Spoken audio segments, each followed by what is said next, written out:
Hey, party people and unaffiliated voters. Kyle Clark here at Mayor Michael Hancock's election night party. My colleague Marshall Zellinger is down the street at Ophelia's, where challenger Jamie Giellis is gathering with her supporters tonight. Welcome to our continuing online coverage for Denver Decides. So what we're going to do here over the next 5 minutes is kind of set the scene for the big results dump that's coming down at 7 o'clock. And if you're online right now, you're hitting refresh on that Denver elections page. That's the same thing that I'm doing right here on my laptop as well. So we'll be able to talk about these numbers as they come in. You can ask me questions in the comments and we can dive into things and try to put together a better picture of what's happening when we get those first results coming in. So bear in mind, the way that it works with Denver elections with the mail-in ballots is that they are counted as they come in. So the stuff that came in over the weekend and so forth, that's counted. But typically what happens in Denver elections is more than 50% of the people who do vote in the last 2 days. So those ballots came pouring in yesterday and today, and the furious count is on. So when we see the 7 o'clock numbers, those are not all the numbers of all the ballots that have come in by the deadline at 7 o'clock. There are going to be some trailing ballots, and probably a significant number. Our last update that came between 5:30 and 6 o'clock had turnout at 34%. Turnout in the first round of voting was 46%. We may be looking at a rare situation in which a runoff turnout does not exceed the first round of voting. Why is that happening? It could be an issue with the two candidates for mayor and the fact that a good number of Denver voters, the folks who voted for Elisa Calderon, the folks who voted for Penfield Tate, Kalen Heffernan, are simply not inspired to vote for Mayor Hancock or Jamie Giellis, and there's a chance they may undervote that race, which is something that we're looking at. An undervote is when people vote other things on the ballot and they don't vote the mayor's race. So 3 minutes from results. Where are we right now? So we have the mayor's race at the top of the ballot. Then you've got the city clerk's runoff between Paul Lopez, from city council, and Peg Pearl. Then you have city council races in 5 different districts. 3 of them involve incumbents. The race to watch there is Elvis Brooks's race against Candice Tabaka. Why? Because he is widely seen as a potential successor for Mayor Hancock. It would be a stunner if he loses his city council seat tonight. Wayne New has a challenge from Chris Hines in his district around the Cherry Creek neighborhood, and probably the most vulnerable incumbent in city council is going to be Mary Beth Sussman, who represents the east side of town, kind of like the Hilltop Montclair area. She's running against Amanda Sawyer, and that could be a very tight race there as well. There's one initiative on everybody's ballot in Denver, and that's 302.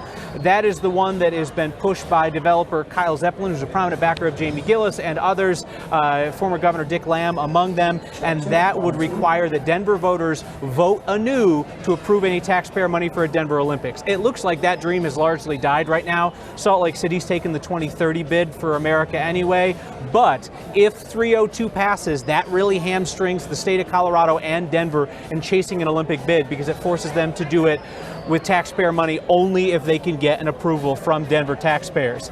And this is when I'm going to hit refresh on the page, just in case they dropped the results 2 minutes early. They didn't. Okay.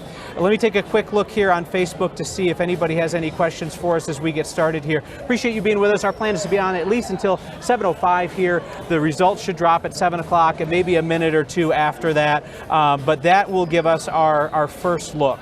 And I'll tell you one thing, if we can just try to make sure that gets posted back up on my page so I can see the comments rolling in. I can't see it right now. I think if you were to talk with the folks in the Hancock and the Giellis camps, the Giellis folks want to see really strong numbers at 7 o'clock for this reason. Their precincts came out loud and proud early for her. They're the change voters. They're the disgruntled voters. They don't like the state of the city. They're the most motivated voters in a lot of respects. So their votes should have been in and counted early. And I think there's a thought that the mayor's playing catch up yesterday and today. If the mayor is in a tight race or maybe even a little down in this first round of numbers at 7 o'clock, I don't think that means that he's toast. I would say, and again, this is my armchair analysis just from talking to folks who have an idea of what's going on, is that Giellis needs to look strong in this first dump of numbers at 7 o'clock, or else I'm not sure. If this will be a successful night for them. It's incredible though to think about. Here you've got Mayor Hancock, who's been in elected office, the city council, then the mayor's office since 2003, the last 16 years. We've got some clapping behind us at Hancock headquarters. I have absolutely no idea why. Probably some important person walked in. Here we go. Here's our first number drop, and the first number drop looks very good for Mayor Hancock. 55.5% to 45.5% for Jamie Giellis. Those are strong opening numbers for Mayor Hancock with 127,000 votes counted.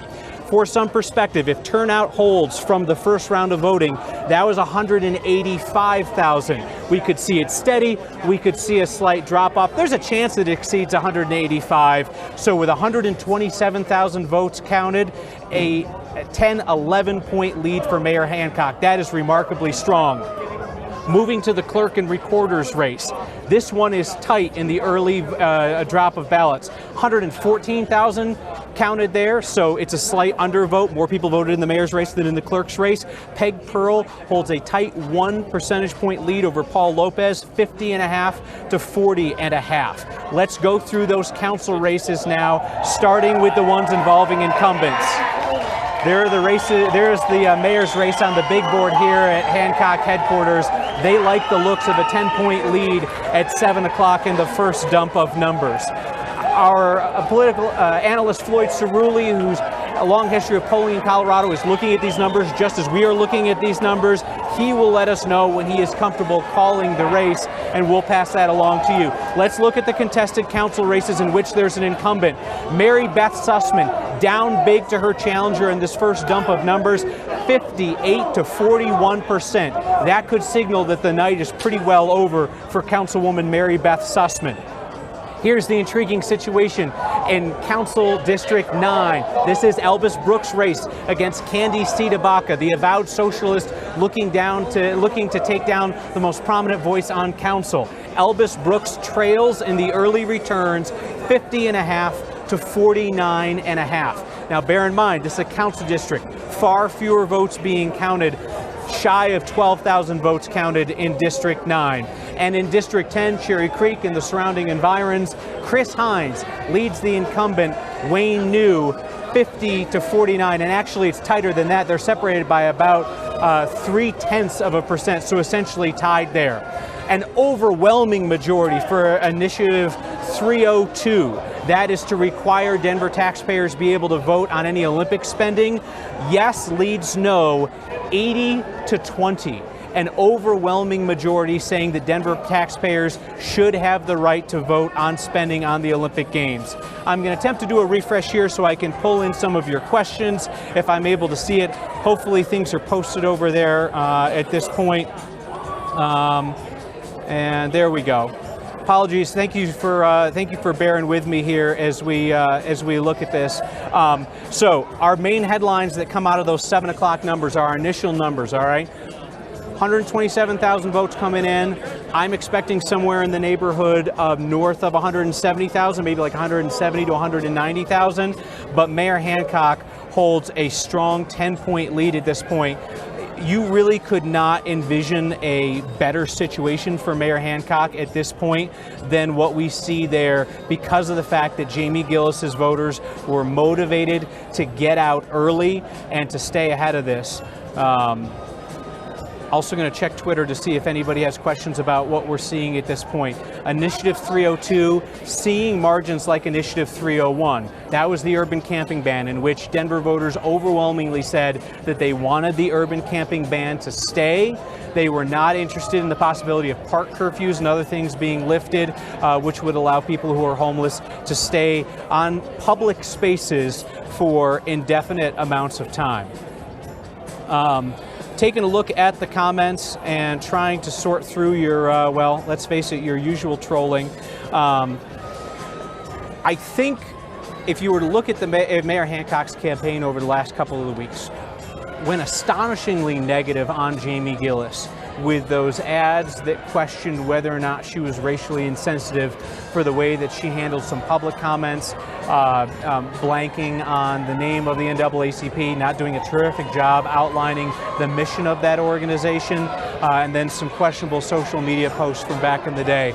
I'm just turning to see who's coming in. There's a lot of campaign workers, a lot of the folks who've been associated with city government, over the last 8 years, and they're feeling pretty jubilant at this point about Mayor Hancock's chances, up 9 to 10 points in the initial drop of numbers there at 7 p.m. There's a very good chance that Mayor Hancock, in his final third term, is going to have a less compliant city council than he once had. Elvis Brooks has been one of his staunchest supporters, and right now his race is too close to call. It looks like Mary Beth Sussman, who has been a vocal pro-development voice on council, is going to get bounced tonight by her challenger, Amanda Sandoval. I think folks are they're mugging for the TV cameras up front. That's what they're yelling about up front. I'm curious what you think. If you're able to drop into the comments here on Facebook, what questions you have about the way that this race went, the tenor and the tone of race, the media coverage. If fair to ask us about any media coverage of the race as well. You can also hit me on Twitter. I'm at Kyle Clark on Twitter. We'll remind you that our 9 News political analyst Floyd Cerulli, who's a pollster here in town, is looking at these same numbers, and he will make a determination about when he feels confident calling races. We are expecting updates at the 90-minute mark, so 8:30 will be our next expected update from Denver elections. And I am told that 9 News political analyst Floyd Cerulli is calling 3:02. So we can safely say that Denver voters have instituted an ordinance that will require their approval for future taxpayer spending on the Olympic Games. I wouldn't say that is a surprise, but it's very interesting to see that Denver voters have spoken not with one voice, but a 4-to-1 voice, both on keeping the urban camping ban and on Initiative 302. I have to wonder, and I'm curious what you think. Let me know on Facebook or hit me on Twitter at Kyle Clark, whether Jamie Giellis in the mayor's race failed to capitalize on the passion and the anger surrounding 301, the urban camping ban. I mean, you couldn't get a 4-to-1 rate of approval on anything other than whether people love their mothers, and you got that on the urban camping ban. And what happened? Giellis started flip-flopping back and forth on what she thought about it. She changed the language on her website from end the urban camping ban to, well, let's come up with a solution that replaces it with something else. Then she wouldn't acknowledge that she flopped on it or that she changed the wording of her website. And I wonder if there was a chance after that first vote in May, if Giellis had said, keep the urban camping ban, I hear you, I am foursquare there, and had talked about why she was embracing the will of the people, as opposed to just doing that like dead of night flip-flop, whether she might have been able to move the needle. There's also a strong case to be made, frankly, that Mayor Hancock, with the advantages of incumbency, 8 years in office, this city's wealthy elite behind him, the developers funding his campaign, the political machine behind him, that anybody coming in at the spending disadvantage that Giellis was going to go into the wood chipper in this second round. There's a case to be made that whether it was Jamie Giellis or whether it was Lisa Calderon or Penfield Tate or somebody else, that nobody was going to be able to withstand the onslaught of Denver's concerted political machine. Because you have to remember that Hancock has former Mayor Webb and his political machine behind him. I saw former Mayor Webb and his wife Wilma here earlier. We would expect to hear from them at some point tonight. Mayor Hancock was endorsed by former Governor Hickenlooper, former Mayor Hickenlooper as well. Interestingly, former Mayor Federico Pena, who was the last person to unseat a sitting mayor in Denver in 1983 when he took down Bill McNichols. Bill McNichols didn't even make the runoff after he botched that snowstorm, and there was an issue with, I want to say, a gambling ring within the police department. So he gets booted in 83. Pena comes in. Pena has been supportive of Hancock in the past, did not endorse him this time around. Pena's wife, Cindy, who I should note used to run 9 News back in the day, long before I got there, she endorsed Jamie Giellis. I asked Jamie Giellis about that yesterday, and I said, do you count Federico Pena as a supporter of yours? And the way that she phrased it was, I have his cell phone number. I don't know what you want to make about that. Lots of people who don't like or support me have my cell phone number because they blow me up all the time. But that's what she said about Federico Pena yesterday. I just want to make sure with another refresh here that Denver didn't kind of do like a trickle out here at 7 o'clock. They generally just do the one drop. They'll wait 90 minutes. They'll do a new drop. Yep, we're still at 127,000 votes cast. Will you forgive me if I Google percentage calculator here on the air, because I'm not good at mental math, and I want to figure out if we were to say that the electorate is going to hold stable from the first round. 127,000 is what percentage of 185,000? Why, thank you, Google. It is 68.6%. So with roughly 69%, roughly 2/3 of the votes counted from what we saw in the first round, Mayor Hancock holds a fairly commanding lead at this point, 55.5% to 45.5%. I think if you were to talk to folks in the campaign, as is my job, and folks in the supporting camps, they would have told you that Giellis' supporters voted first. They voted first. They were counted first, which means Mayor Hancock and his supporters have to feel like that 10-point lead is looking really good at this point. Now, if you're a Giellis supporter and you're watching this, where do you find rays of hope? Well, she stunned and surprised in the first round. When she came in the mid-20s, Mayor Hancock was held collectively by his challengers at 39%, 38%, could even crack 40%, let alone the 50% that he needed. There's an encouraging sign for Giellis. The big question is, could she capitalize on anger and discontent in the city with the state of things that existed in May but didn't vote in May, or voted in May for Lisa Calderon or Penfield Tate? I'll be honest with you, I tend to think that most of the people who were discontent with the state of the city got their butts to the polls in May. Because not only did you have the mayor's race, in which you had a cornucopia of challengers, no matter what your flavor of progressive politics, you had somebody who appealed to it, from Tate to Calderon to Penfield to Giellis to Heffernan. But you also had that initiative 300. I mean, you had that really driving a lot of passion. I think I might have mistakenly referred to it as 301 earlier. It was 300. It's the urban camping ban, the repeal. That drove a lot of passion from people who said, no way do I want my city to go the way of a San Francisco or a Seattle or so forth, that are known nationally for their inability to handle their homeless crisis and it playing out in public. Now, earlier today on Next at 6 o'clock, we were talking about what happens when a city has an urban camping ban, which is a really nice way of saying we tell people with nowhere to go away. That's what an urban camping ban is, right? It tells people with nowhere to go away. Where have they gone? They've gone to some of the suburban-like neighborhoods of Denver. We've heard that for 5 years, about how people who used to sleep and live in Denver's urban core are now in the alleys and the byways of the neighborhood.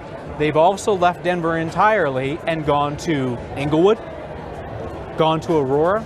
Just today, the cities of Inglewood and Aurora conducted sweeps similar to what we've seen in Denver. Down in Inglewood, right along the South Platte between Yale and Hamden, they gave 2 weeks notice to all the people who had pitched tents there, told them to get out and take whatever they wanted to keep with them. And today, the city of Inglewood moved in. They said it was for public health and safety reasons, and they swept there along the South Platte.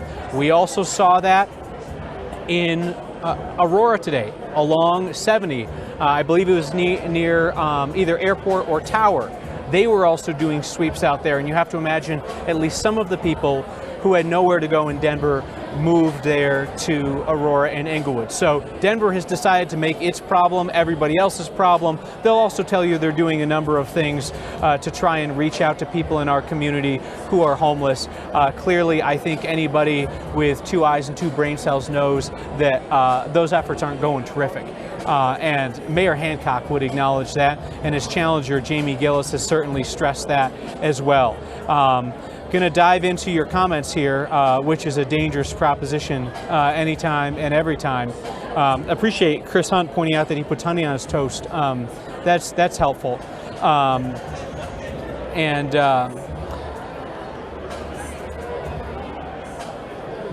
Let's see. Appreciate it, Michelle. We do try to call it as we see it. Chris Tate is bothered because he says didn't see you run. Let's take a second to acknowledge that people who put themselves in the public eye submit themselves to all kind of abuse and vitriol, both from their opponents and from the public. Look at just what Jamie Giellis and Mayor Hancock have gone through over the last couple of months. Now listen, you can say, oh, they both deserve it, or the one that I don't like deserves it. Okay, all right. I think Mayor Hancock rightfully has had to account for the way that he has conducted himself since he got into office. I also think that you can't discount the fact that this is a man who has a wife and 3 kids, and things said about him and his actions impact them. With Jamie Giellis, we have had the rare opportunity to watch up close what happens when a normal person runs for office. Because Jamie Giellis, like her or dislike her, is a very normal person. She was in the city working as an urban planner. She's worked around the world as an urban planner as well. She's been somewhat politically active, interested. She votes in some elections. She doesn't vote in other elections. The Hancock people will tell you that that's a great sin.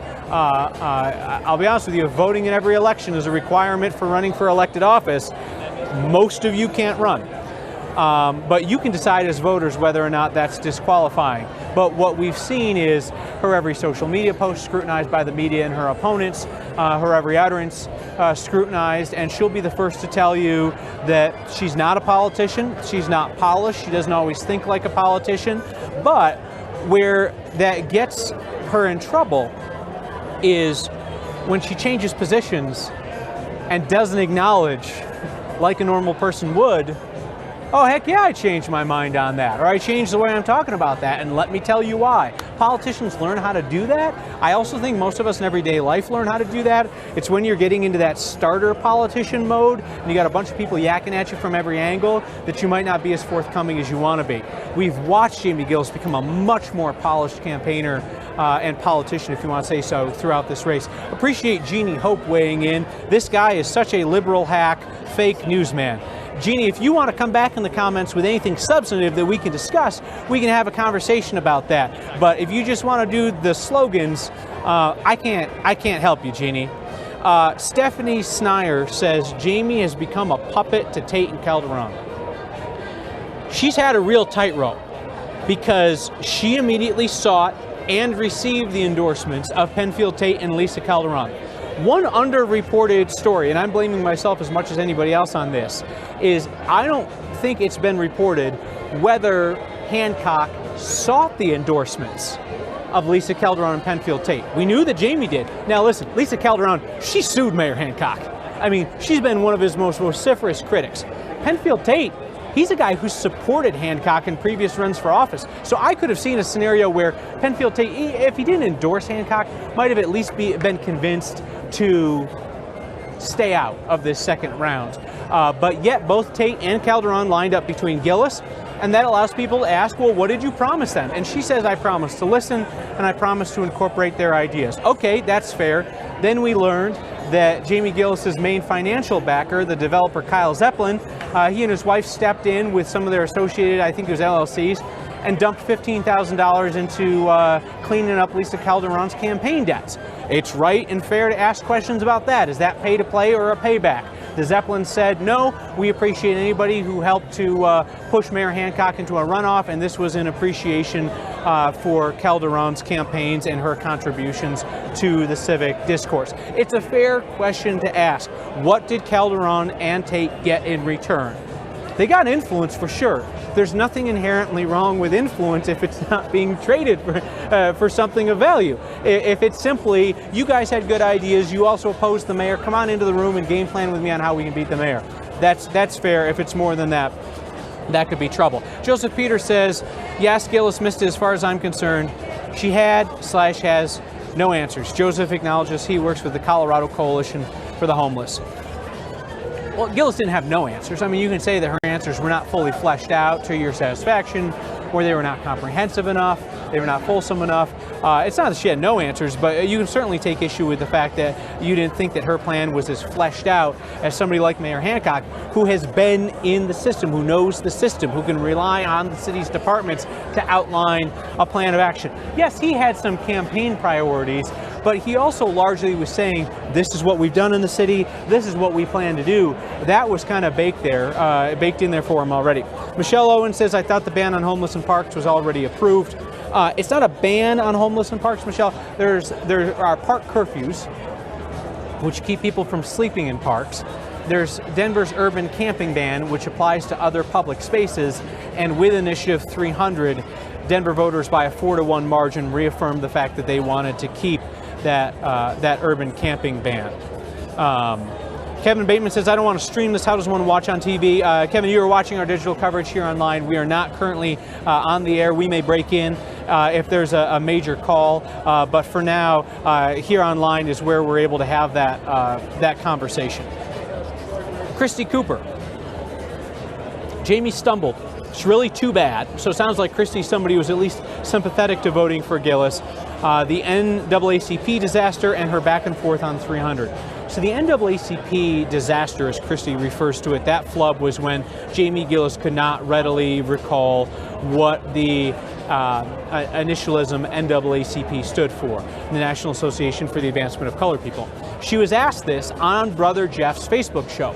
Brother Jeff's prominent voice in the black community. He's also a Jamie Giellis supporter. She was in a friendly environment. So for all the people like, oh, she got a gotcha question, damn liberal media. No, she was being interviewed on a friendly Facebook show. Now, she was being interviewed by a woman who has not endorsed her, somebody who works with Brother Jeff. But this was not a gotcha moment. This was a question coming in from the audience. It was relayed to Ms. Giellis. She was unable to formulate the answer. And I think perhaps more damaging for her was that then when she was asked, well, even if you don't know what NAACP stands for, how about their mission? That answer wasn't super either. So I think that might have cost her. If we're talking about unforced errors, though, you have to talk about what Mayor Hancock did in that last debate of the runoff, the Denver Post debate. I watched that live online and said an expletive out loud at my desk when I saw it because I could not believe that he had undone so much of the groundwork that he had laid trying to make up for his acknowledged mistake in sexually suggestive messages that were sent to a subordinate, Police Detective Leslie Branch Wise, back in 2011 and 2012. I couldn't believe what he did in that debate. But before we get to that, Tammy Baez has a question about who is winning in District 9. That's Council District 9. That is sitting Councilman Elvis Brooks versus the upstart progressive Candy Citabaca. Too close to call, Michelle. After the 7 o'clock dump of ballots, 50.5% for Candy Citabaca, 49.5% for Elvis Brooks. Interestingly, only 409 undervotes in that district, which means only 400 people out of the 12,000 who have voted in that district voted for the mayor's race but did not vote in the council district. So that's high. That shows a lot of passion here. I'm actually going to get in touch with somebody who's with Citabaca real quick here. Just talk to text. Forgive me. How are you feeling? Question mark. I need like a group text to send that to like everybody on every campaign right now, but then they would all be replying to each other, and that would be weird and awkward. Let me send one more of those right now. What's the reason for optimism? Question mark. Asking the folks at the Giellis campaign that. We'll see what they have to say. So again, to set the scene, first results coming in. It's about 2/3 of the amount of votes that we saw in the first round have been counted at this point. That number is going to go up. Does it reach 100% of round one? We'll see. I tend to think it's going to be under a little bit. But usually there's more turnout in the runoffs than there are in the first round. But anyway, with 2/3 of the original turnout counted for this runoff, Mayor Hancock holding a pretty commanding 55.5% lead to 45.5% for Jamie Giellis. That's pretty significant. The clerk and recorder's race between Paul Lopez and Peg Pearl, too close to call. 50.5% for Peg Pearl, 49.5% for Paul Lopez. Getting ready. What's that? Tilly and James are getting ready. Okay. Oh, very good. Just let me know when they are ready. Okay, so in a short time, I will be joined by our 9 News political experts, Republican Kelly Maher and Democrat James Mejia. I love having James side by side, or at least alongside me through the magic of television on a night like this, because when Mayor Hancock was elected, you got to remember, James Mejia was this close to being in that runoff. You had 3 candidates, 1, 2, 3. Chris Romer, Michael Hancock, James Mejia. If I'm not mistaken, they were 28, 27, 26%. Romer and Hancock go to the runoff, just like we're having tonight. James Mejia, our political analyst now, endorsed Chris Romer. It was not enough to get him over the finish line, as Mayor Hancock, then Councilman Hancock, won pretty decisively over Chris Romer, starting his 8 years in office. So it's great to be able to talk to James on a night like this, because he's been here, he has seen this. We have a tweet now from Amanda Sawyer. Amanda Sawyer is the challenger in Council District 5 with the incumbent Mary Beth Sussman.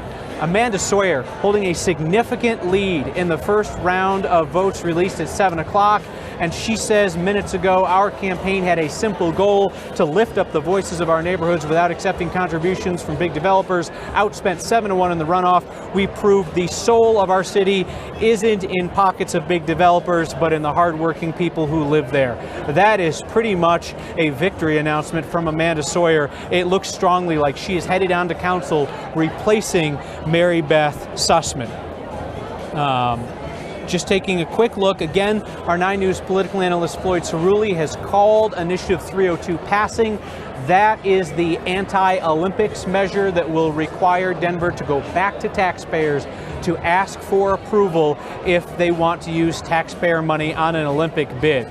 And boy, have you ever seen the enthusiasm for a public project crumble and fall the way it did for that Olympic bid. So you've got a coalition of the wealthy and powerful in Denver. I assume many are in this room tonight supporting Mayor Hancock, who also love the idea of a Denver Olympics. Former Governor Hickenlooper liked this idea. Mayor Hancock liked this idea. These folks in the finance and the development and the construction fields like this idea. And then all of a sudden, here comes Dick Lamb riding out of history books and into present day to say, I killed the Colorado Olympics in the 1970s and it would be my pleasure to kill them again. He joins forces with people like developer Kyle Zeppelin, who's worked here in the Rhino neighborhood, who's the #1 backer of Jamie Giellis financially. And Lamb and Zeppelin took on the Olympics with essentially this poison pill measure that says, you want to spend public money on the Olympics? Because trust me, the Olympics love public money like a pig loves slop. They said, if you want public money for an Olympics, you got to come through us again for a vote. And Denver voters sent a strong signal tonight by a 4-1 measure in the early voting that they want taxpayer approval for an Olympic Games, or for the use of taxpayer money on an Olympic Games.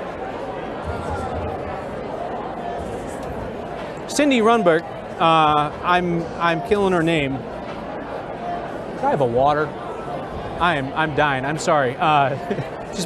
We've been talking here for 35 minutes or so without any water. I apologize. Cindy Runberg says, yes, you should care about what happens in Denver. It's the capital of our state. What happens there affects the metro area. Absolutely it does. Look at how many of the conversations that start in Denver and then become a Colorado conversation. The conversation about how to deal with homelessness, Denver conversation, now becoming a larger conversation throughout the metro area. Denver is not the only city that is trying to figure out how to deal with the homelessness crisis. The idea of supervised drug injection sites, Denver issue, boom, becomes a debate at the state capitol. Especially conservatives across the state get really exercised about that. It ends up failing at the state level. Denver Council still on record saying that they want to do this here. I don't think it's going to happen. But yeah, Cindy's right. What happens here tends to ripple out. A lot of conversations that start in Denver ripple out. And I think that there's an interesting case to be made that the mayor of Denver, in terms of the importance of a political figurehead in Colorado, it rivals the governor of Colorado in importance. Here are two people who are smarter than me about politics who might have a thought about that idea. that the mayor of Denver is a figure that rivals the governor in terms of political power, especially when you consider how the governor is constrained by the Taxpayer Bill of Rights and the strength of the legislature. Republican strategist Kelly Maher and Democratic operative James Mejia join me. They are our 9 News political experts. Guys, are you there with me? Yeah, we're here. We're here. Hi, Kyle. Is this foolishness that I'm spouting about the mayor of Denver having the political clout and impact statewide on when he speaks to issues as the governor?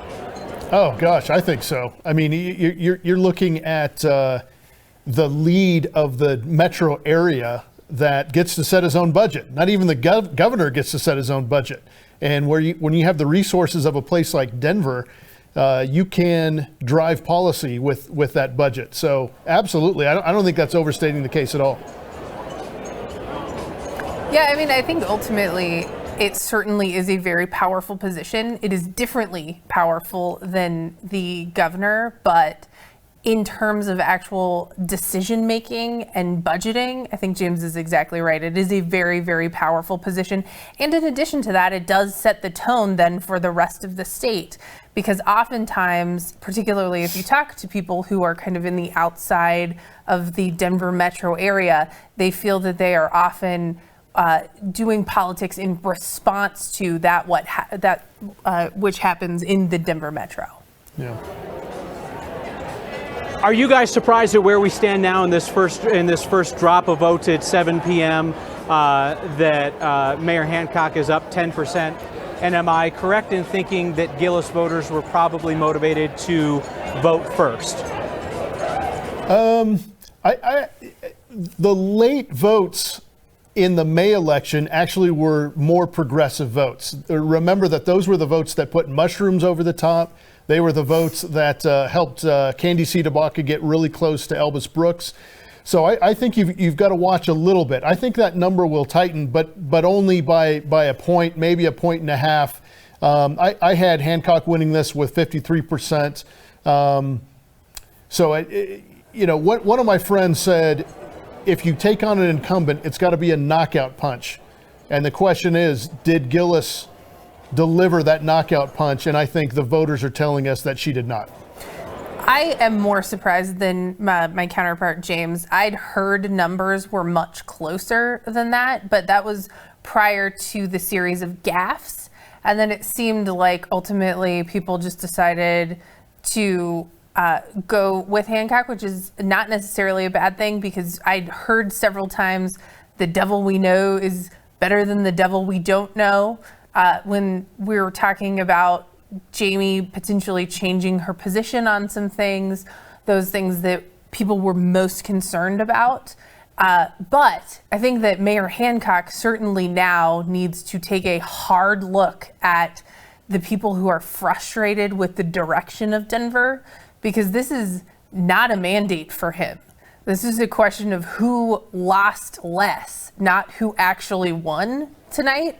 And I think the further we get, I actually disagree with you, Kyle. I was pulling up the Google Trends, and people were searching Jamie Giellis late, and they were searching Jamie Giellis more than Michael Hancock late. And so I think people were looking for a reason not to vote for Mayor Hancock. And so the question is whether or not they found that on the internet, and I don't know the answer to that. You know, that's really interesting. I'm glad you brought up that idea of people discovering her late, because that's something that we were talking about earlier on, is just this unknown of, were there people who were not necessarily motivated to come out in May that might be motivated to come out this time around? And I think that's an open question at this point, and it's interesting to hear about those Google analytics.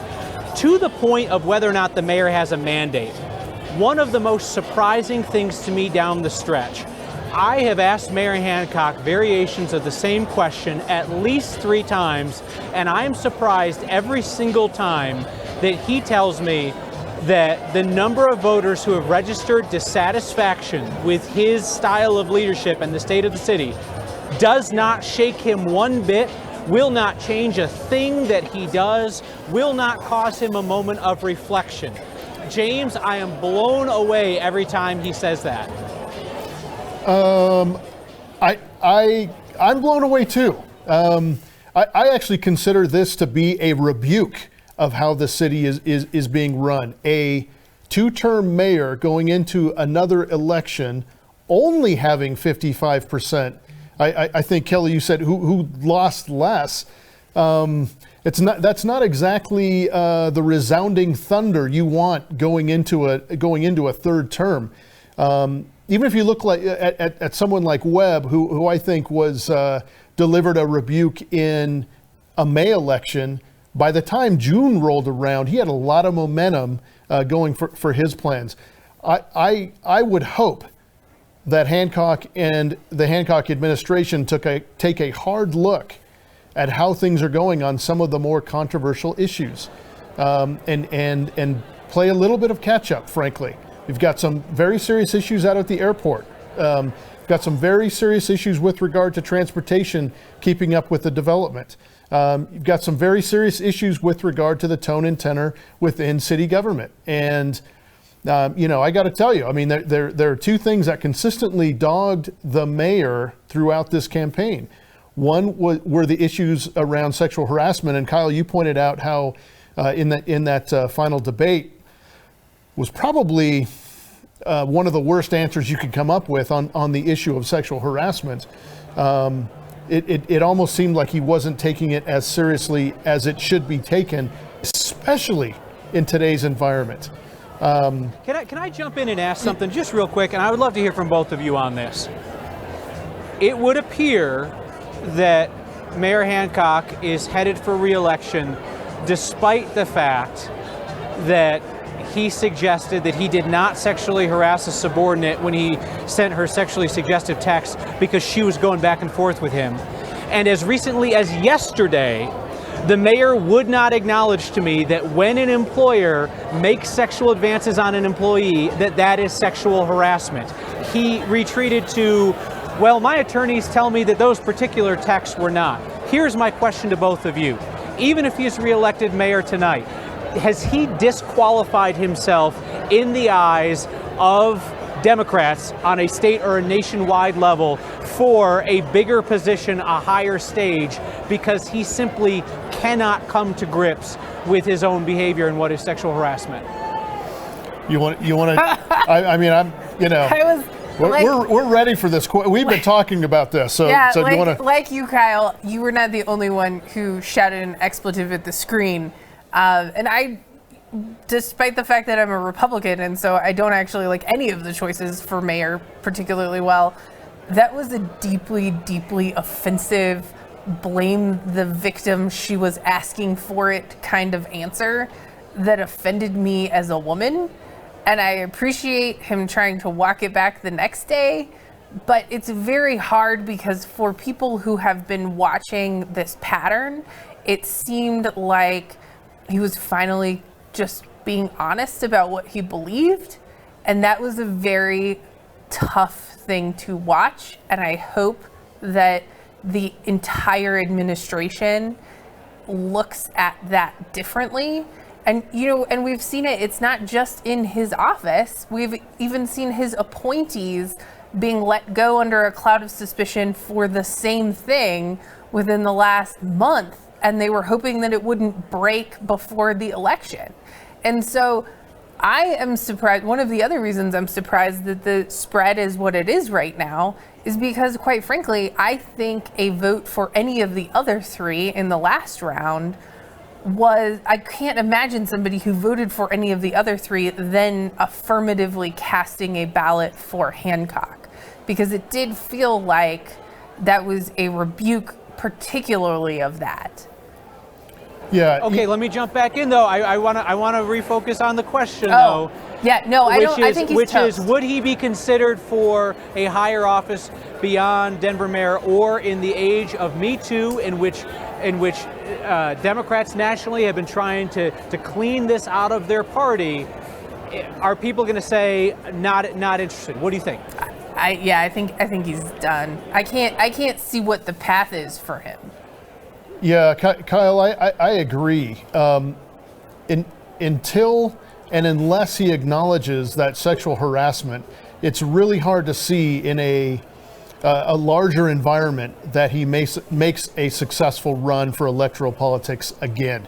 I would say two things. Number one, as a four-time appointee in city government, I would have fired someone who did that if I was able to do that. As a fellow appointee who reported to the mayor through me, that person would have been fired. I checked that with a fellow appointee and said, what do you think? What would we have done? And he said, yeah, he would have been gone. That's point number one. Point number two is this is a structural problem.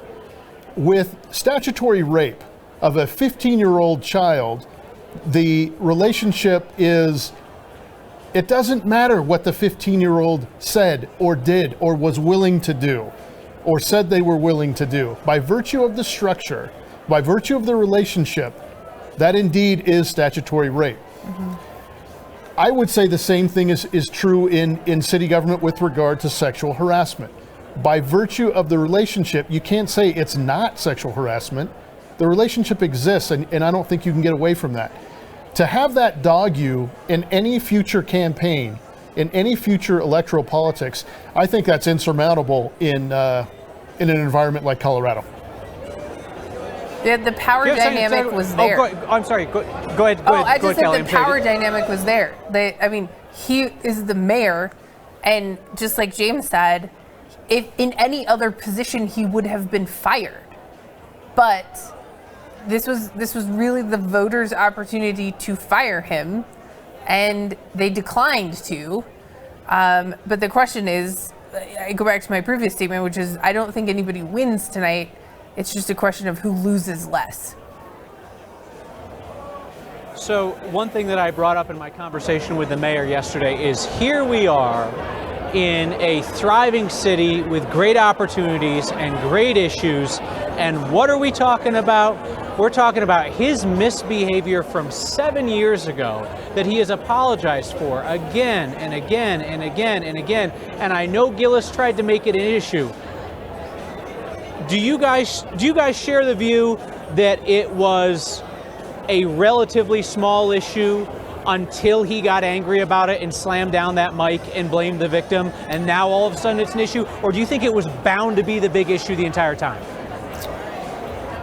I think it was bound to be an issue the entire time. We're in an environment where there's a lot of sensitivity with regard to that, and I think there should be. As the father of three young girls, I got to tell you that this really bothers me, what we're letting men get away with in these environments. I would hope for a little better role modeling from our elected leaders.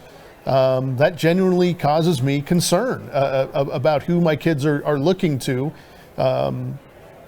people in positions of power. So I don't know.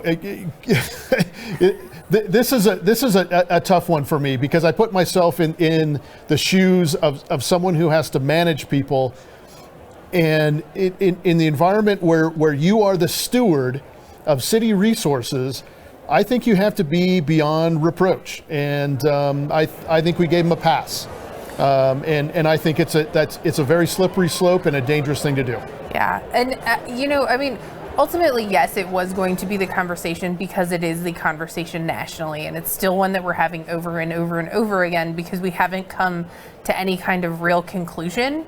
However, the fact that he apologized seemed like it was parsed, and then he got angry about it, and then he apologized again, which has also been parsed. And so it's an issue because he will not recognize the fact that as a man in a position of power, it is not an acceptable way to behave, and that it is in fact sexual harassment when you are the man in the position of power texting the detective like that. And that is why, frankly, she came to the table and said, I will put this all out on the line. And the fact she had to do that underscores what a problem it really was, because she's correct. She really didn't come out and do kind of the media circus the first time. She said this was the thing that bothered me, and really stayed kind of quiet about it once it came to light. But the fact that she then went and did a press release or a press conference after the fact, after his response, says that he doesn't actually think he did anything wrong. And that is really, I feel like the word problematic is very problematic in our society right now, and that there is some overblowing of that term, but it's really a big problem that he doesn't see the underlying problem with what he's done. Well, Kyle, and I would just say to anybody who is saying, why are you guys still talking about this? Like, why is this an issue? I would just point out, if I, as a journalist, had asked the employer of close to 15,000 people in this city the definition of workplace sexual harassment, and they were defiantly wrong about it, that would be a story, whether they're an auto parts manufacturer or a hospital or a government agency. And it certainly looks like the mayor is on his way to re-election tonight, and he will continue to be the boss of 15,000 people, a good number of them women who work under male bosses and department heads and so forth, and people need to know that they have a level playing field and they're going to be safe at work. Well, Kyle, let's remember that there was a financial settlement. The taxpayers paid for personal behavior in this scenario. A political appointee was fired over this personal behavior as well. That should concern us all. When we as taxpayers are paying for personal behavior that is, for some reason, deemed that it has to be settled, that's a problem. That's a fair conversation. Yeah, and Kyle, I mean, look, you're married, I'm married, and we know the difference between, as a wife, I know the difference between my husband coming to me and saying, I'm sorry that I did something, and I'm sorry that you feel bad about it. And I felt like Mayor Hancock in his debate essentially said, I'm sorry that everybody feels bad about this thing happening, and I'm sorry that, essentially, I'm sorry that I got caught, but not I did the underlying issue. And if you want to start a multiple week-long fight where people don't let stuff go, say, I'm sorry that you feel bad, rather than I'm sorry that I did that thing. And that's he basically did the I think I said that once. Yeah, I think I said that. I said that once. Let's talk about something else. Let's talk about what's going on council tonight. She got 5 council seats up. 3 of them belong to incumbents. It looks like Mary Beth Sussman is getting run out of the gym tonight. In the 7 o'clock drop of votes, she trails challenger Amanda Sawyer 58 to 41%. This is a district on the east side of town, Hilltop, Montclair, Lowry, that area. If you drive, you drive Monaco, you drive Quebec, you drive Alameda, you drive 6th, you see some of the encroaching development, and it seems like Amanda Sawyer, with not a long track record in Denver and not a lot of money, effectively made Mary Beth Sussman the face of development. She indeed did. So these are my stomping grounds, Kyle. So having grown up in Park Hill, kind of the east part and south of Park Hill, I'm well familiar with that area. And the development around Crestmore and the number of people that called me during the campaign and said, what do you think about this? What would happen if? A lot of that blame with regard to development and more development than people wanted, that fell squarely on the shoulders of Mary Beth Sussman. She is not an apologist for development. She is pretty steadfast in this is good for the city and this is moving us forward. And I think what she ran into was someone who was able to deliver a knockout punch, was able to solidify the anti-incumbent sentiment that was swirling around that area of the city, and frankly all areas of the city. Amanda was just very successful in being able to seize upon the moment. Yeah, I mean, look, I think ultimately. Sorry, I've got a little bit more of a delay than usual, so I'm sorry. I keep cutting you off, but I'm just on a little bit of a delay. Please go ahead. Well, I mean, you're also at a party and people look psyched behind you, so I'm sure hearing might be a little bit tough for you right now. But I mean, this is a problem we have been facing now for over a decade in the Denver metro area, which is how are we handling this development and how do we deal with the confluence of affordable housing. I'm on the internet, but come on up. How do we keep going, Kelly. Deal with the confluence of affordable housing and the just ever increasing need in all of the Denver metro area. And so I think fundamentally, welcome. The people who are getting frustrated with the direction are the ones who are now trying to express themselves, and they did it tonight on their ballots. And that's really the area of the city that we've seen that happening. Yep. We gotta turn this way. Oh my God. Oh, sorry, you guys. We're trying to do selfies out here. You're fine. People know what they're watching. They're watching a party. Come back in. Hey. Hi there. Have a fun night. I will. All right. So let's move to Council District 9. So that's Elvis Brooks's race against Candy Tabaka. She holds a 1 percentage point lead right now with the first drop of ballots.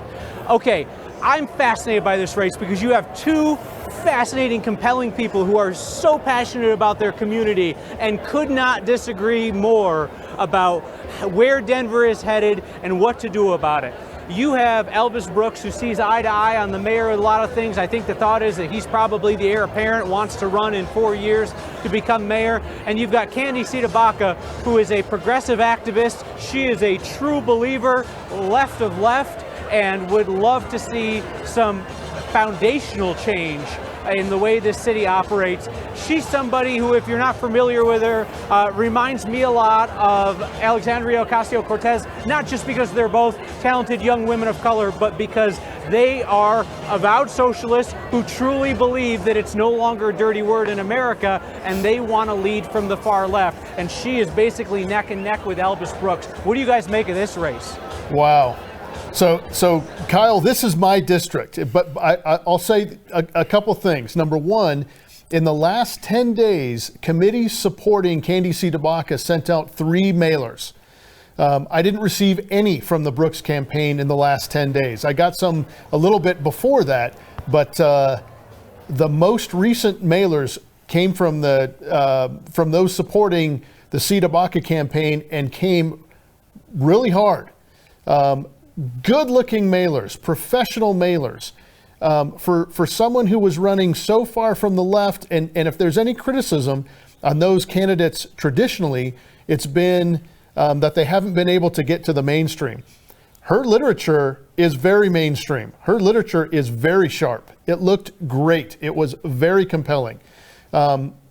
This to me was the classic race in this campaign. This District 9, and I think you framed it well. Elvis Brooks was someone who is in lockstep with the mayor, and Candy Tabaka was anti-I-70, anti-gentrification, one who wants to put the brakes on development.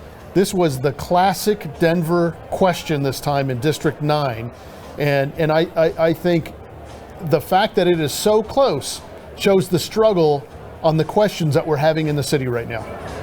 Yeah, as a Republican. Before we hear from Kelly, I want to do Susan real quick. Susan Yekel-Kawada says, Kyle Clark, do you have any results yet? Yes, if you just joined us. Mayor Hancock up 10. City clerk's race too close to call. Initiative 302, that the city must ask for taxpayer funding of the Olympics. That passes 4-1.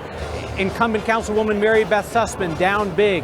Councilman Elvis Brooks in the fight for his life, and Republican political analyst Kelly Maher is about to weigh in on that race between Brooks and his progressive challenger, Candy Tabaka. Yeah, I mean, look, as a Republican, obviously I am very concerned about the trends in terms of just young people, which I think largely that district is one of the younger places in Denver, and their embracing of straight up socialism. And I think that trend for me is very concerning, but makes sense in that district why she is doing well, because she is unapologetically a socialist. And you're talking about a young district that's transformational right now. And Albus Brooks is very traditionalist, and he's seen kind of as the establishment-y old Denver type who that contingent, particularly of Democrats and particularly of young people who are embracing the term socialism versus capitalism. I mean, and we're seeing this nationally. We saw former Governor Hickenlooper get booed the other day in California when he was talking about how maybe socialism is not the answer on healthcare. And so we're seeing this trend really across the country, but that district is the perfect microcosm of kind of that younger, socialist, embracing Democrat group for whom she speaks to very well. Yeah. I think that Hick getting booed for saying socialism is not the answer is the best thing that's happened to his presidential campaign. One, people knew that he existed in that moment, which has been somewhat of a challenge for him. And two, can you think of a better way to firmly establish your moderate brand than getting catcalled for saying socialism is not the answer? I thought it was the best thing to happen to Hick. Am I crazy? Well, that's the best thing to happen to him since he refused to consider himself a capitalist. Yeah. Okay. All right. Okay. Zing, all right, that's man. fair. No, That's fair. I mean, So we're. Oh, sorry. Go Go ahead. ahead. I was just gonna say, but there is that. Pew came out with new numbers, I think last week, that showed that we are seeing rising numbers of people under the age of 25 who are embracing the term socialism, who are trying to discount the term capitalism, and really are not interested in the kind of typical moderate Democrat that Albus Brooks kind of seems to be, and they are looking for the AOCs and the Bernie Sanders. And, the last time Bernie Sanders was in Denver, I just walked up and down the line to see him over at the convention center.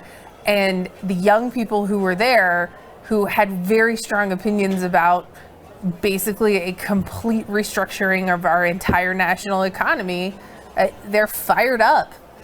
It's scary if you're a Republican like me, frankly. So Jeff Duggan writes, Albus Brooks just turned 40. He's not old establishment. Does that just mean he's young establishment? Well, it's interesting. He was also not born and raised in Denver, and I'm pretty sure Candy C. DeBaca was. It's an interesting juxtaposition because in some ways Candy has the history of the city, yet Albus has become the establishment candidate.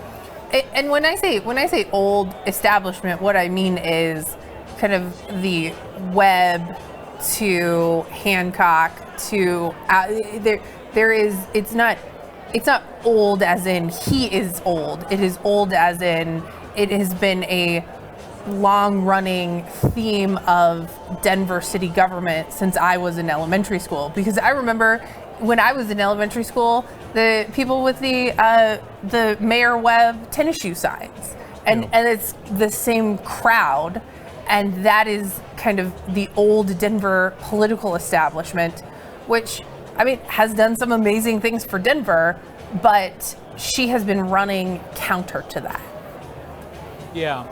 Christy Romero Roseth gives me a good reminder on Facebook to reintroduce my guest. I'm here at Mayor Hancock's election night party at the Exto Event Center in Rhino, and I am joined here on our continuing online coverage by our 9 News political experts, Democrat James Mejia and Republican Kelly Maher. We just got an update. Okay, Mayor Hancock is going to be arriving here in roughly 15 minutes. Will not speak until after the 8:30 results. 8:30, thank you. 8:30 is the next dump of results from Denver elections. So that's 7 o'clock. That's when the polls close. But they only released 127,000 votes. That's not everybody who voted, all right? They're still counting the people who voted this afternoon, this morning. They might even be counting some from last night, possibly. They count them as they come in, and then they update in 90-minute increments. So what's going to happen at 8:30? If at 8:30, Mayor Hancock holds or extends his 10-point lead that he currently has, I tend to think that 9 News political analyst Floyd Cerulli, who's a pollster, is going to call that race for Hancock. I don't see any way that he doesn't, because Giellis would need so many more votes in an atmosphere where we don't know if that many more votes will be coming in. At 8:30, we hope to get some real clarity in the clerk's race, the clerk and recorder race between Councilman Paul Lopez and Peg Pearl. That race too close to call, separated by a point, 50.5 to 49.5. We will be watching Council District 9, Albus Brooks, the incumbent, versus Candy Cidabaca, the race we've been talking about. They are separated by a point. Cidabaca up 50.5 to Albus Brooks's 40.5. Ticking through a few things that we haven't mentioned in a little while, Chris Hines and Wayne New in Council District 10, Cherry Creek and so forth. Hines, the challenger, is up by a fraction of a percent, way too close to call there. The other council districts, Jamie Torres leads Veronica Varela, 56.5 to 43.5 in District 3. No incumbent there. No incumbent in District 1, where Amanda Sandoval has a commanding 65-35 lead over Mike Sama. So that's what we're watching, and we are 30 minutes from a new ballot drop from Denver elections. We are 15 minutes from Mayor Hancock in the house here at the Exto Event Center. My colleague Marshall Zellinger is down the street at Ophelia's, where Jamie Giellis has gathered with her supporters.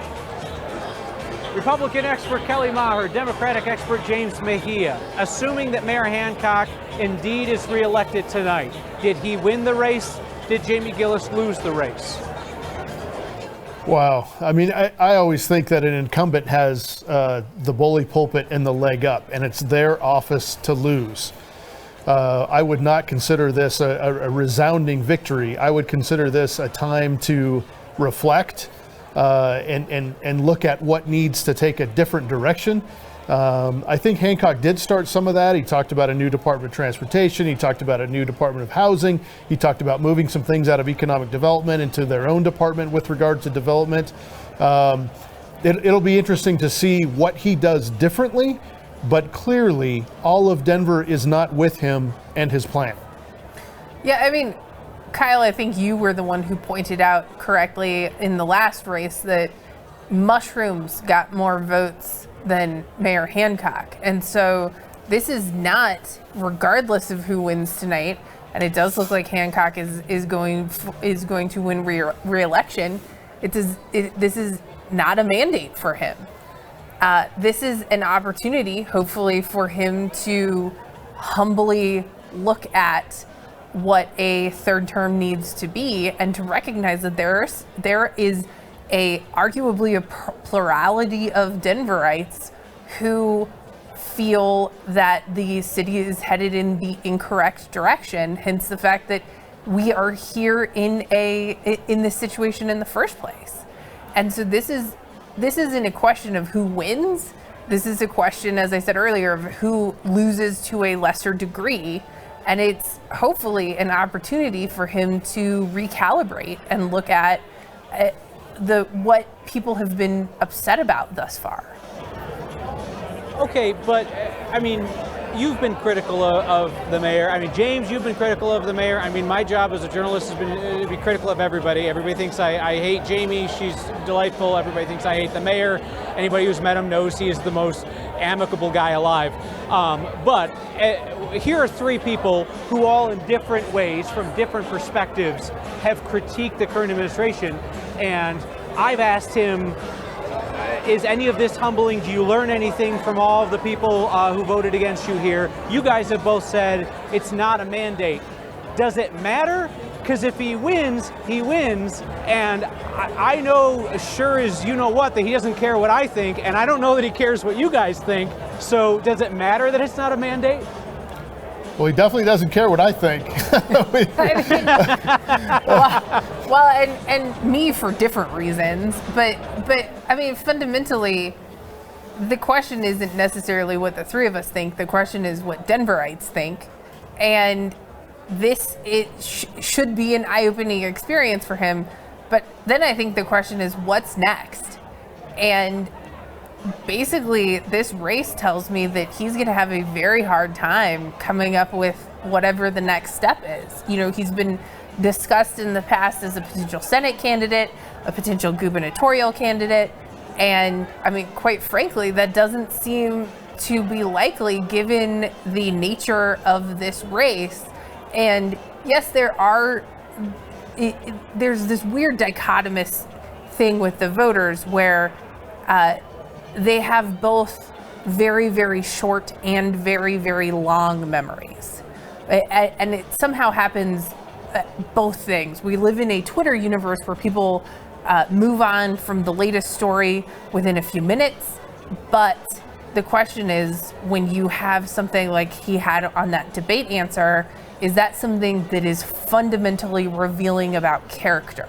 And that's something that I think voters are going to be looking toward for a very long time. So does he care whether or not we think it's a mandate? Maybe not, but he should care whether or not Denverites think it's a mandate, because he needs to figure out what the next few years looks like and then what comes after that. You know, the other thing, Kyle, I think someone serving for 12 years in an elected capacity has got to think about legacy. This campaign is a tough first step into a third term, because I think you talk about, well, what is the candidate known for? Right now, that definition is not very flattering. Even in a winning campaign and even winning this election, I don't think that narrative is very flattering with regard to legacy. It's tough to overcome some of the things that have been criticized during the campaign. So even if he doesn't care about what I think or my Republican friend Kelly thinks, there might be some concern about what are people going to know me for? What are the defining projects? You know, with Webb and Pena, it was airport. It was successfully getting that off the ground. Yeah, and at this point, the airport may not be done by the time he leaves office. The new terminal, I mean, depending on what happens with the construction and what's going on with the concrete, he could leave half of the airport still under construction, depending on what the timeline and what the budget looks like on that. That's going to be. So you got a situation where I don't know that he has that key legacy achievement. I mean, I think the National Western setup and the Brighton Boulevard transformation will be pretty well done by the time he leaves office, if he is in fact reelected tonight. The River Mile project, which is going to change the face of Denver, when Elitch's goes and they take out all those parking lots and they redo the river area there. But that's just going to be starting to kick by the time he leaves office. It is tough to point to that signature accomplishment. I mean, I would have to say, feel free to disagree, if somebody looks back and says, what happened in Denver in the Hancock era, they're going to say, the economy was pretty good, and we built a ton of buildings, a bunch of them ugly. Yeah, I mean, I think he'll probably point to National Western, because that is that's going to be, I think, the kind of crown jewel of this entire administration. But James's point is very valid, which is there are things that you remember about every previous mayor, and unfortunately, this is going to be a tough one for him, and he's going to figure that out quick. So let's set the scene for folks. We are at 8:08 p.m. Next results at 8:30 p.m. Denver elections will drop the numbers then. We will be here providing context and analysis. In the first round of voting, there were 185,000 or so votes cast. What typically happens in Denver in a runoff is more people vote in a runoff. People get all jazzed up, you know? Here we are in the finals, championship game. But this year, with it being so negative, with perhaps Lisa Calderon's supporters not being real juiced up about Hancock or Giellis, we could be in a situation where turnout does not exceed the first round. Going into the day, it was virtually even with where we were for the first round. So if we just say, we suppose, turnout is going to be where it was in the first round, then about 2/3, a little bit more than 2/3 of the votes have been counted. Mayor Hancock holds a 10-point lead. The city clerk's race is too close to call. The most interesting city council race, Albus Brooks and Candy Tabaka in District 9, is too close to call. The District 10 council race, Chris Hines and Wayne New in Cherry Creek, is too close to call. And Denver voters have overwhelmingly said by 4-1, you best come back to us and ask us for money if you want to spend our dollars on a Denver Olympics. That is where we stand at 8:08, 8:09 p.m. as we await the 8:30 numbers. Thank you for joining us on 9 News' continuing online coverage of Denver Decides. Kyle Clark here at the Mayor Hancock headquarters, where folks are feeling good. They're feeling fine. The one woman was moved to come up and take a picture with me. She didn't even know who I am. She was just so excited she wanted to take a picture with every person here tonight. If our 9 News political experts, Democrat James Mahia and Republican Kelly Ma were here, they'd take pictures with you guys too. Even you, Kelly, they would take a picture with you. That's how excited people are.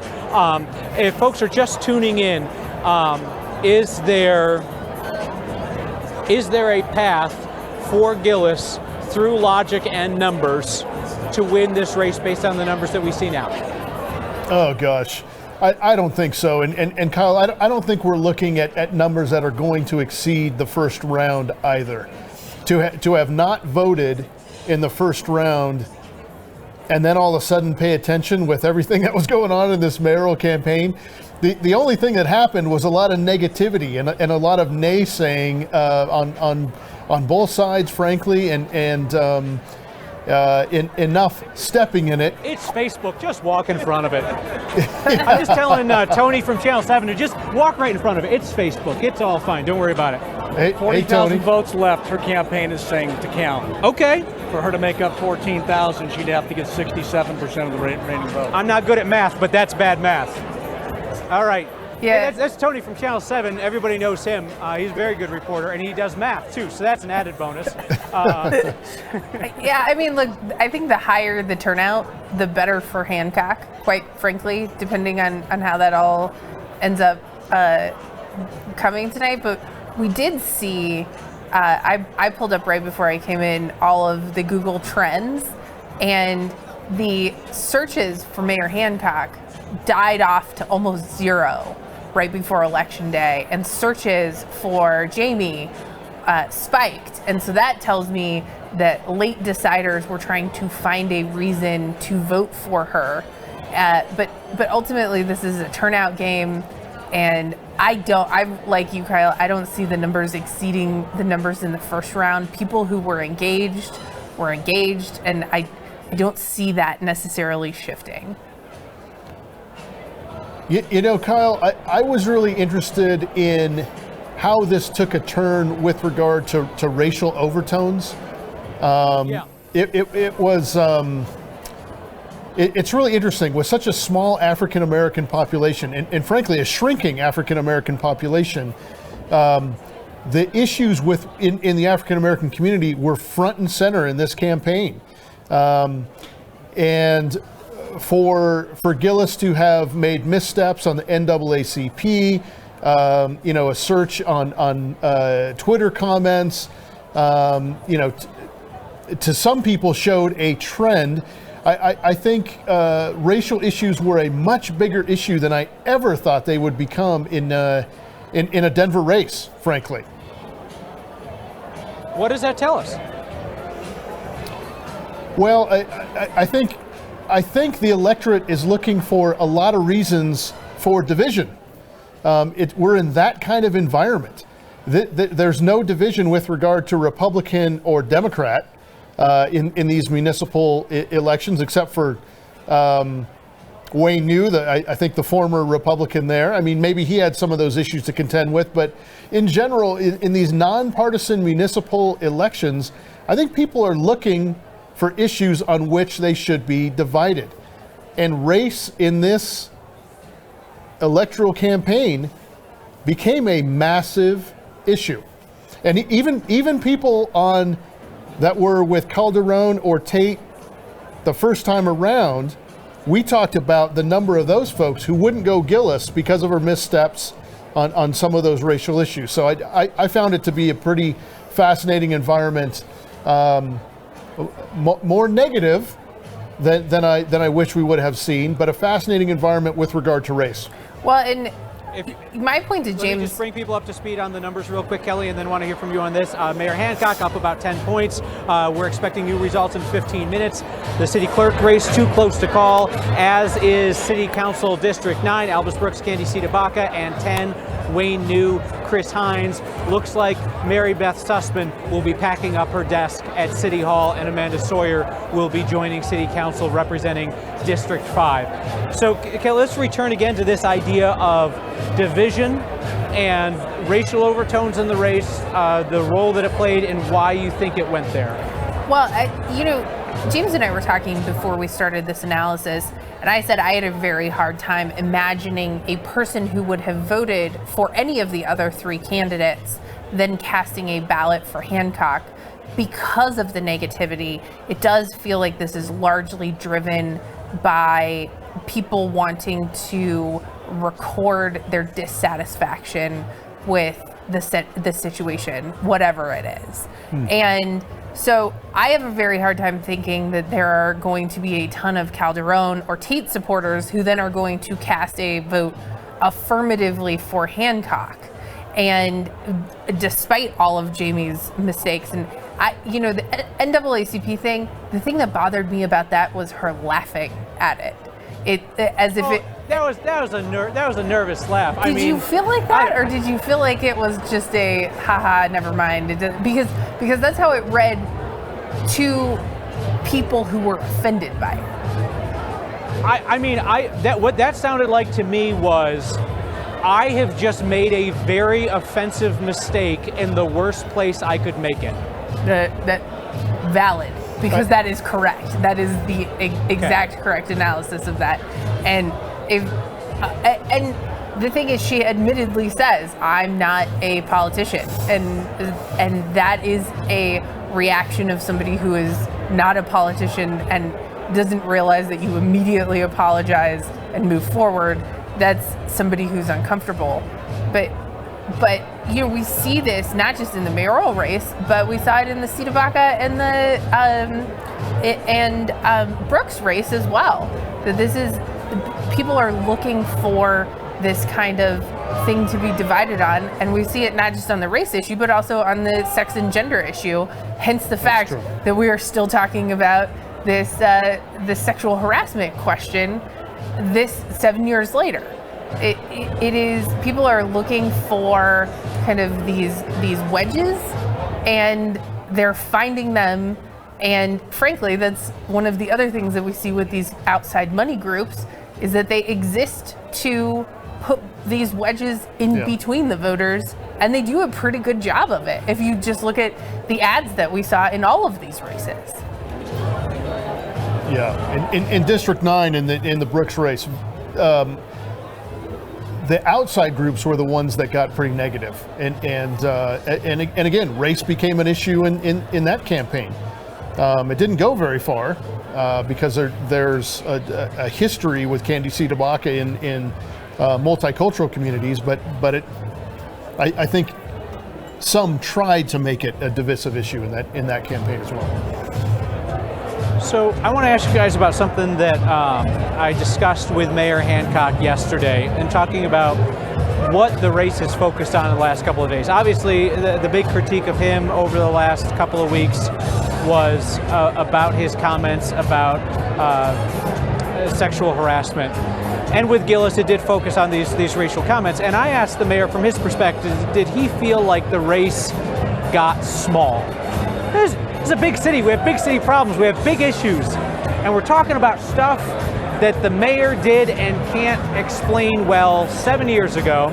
We're talking about something that Jamie Giellis tweeted 10 years ago, and a modern day mistake. Or is it entirely legitimate to look at the mayor's current attitude towards sexual harassment? And it's entirely appropriate to look at whether Ms. Giellis was prepared to represent and lead a diverse city. Was the race small, or is that off base? I mean, I think those are entirely fair questions. I think those are, unless asked, answer, and move on, those are current questions. You want to know how people feel and how your elected representatives feel about sexual harassment. If that's an easy question for you to answer, and there's history there for you to back that up with, you answer it and you move on. If you're not able to, the questions that are too difficult to answer and you don't get to move on. They continue to be questions. That's why we're still talking about things 7 years later. I think that some of the comments with regard to Giellis on race, that's why 10 years ago is still an issue. If it was asked, answer, and oh yeah, I made a mistake, I'm moving on.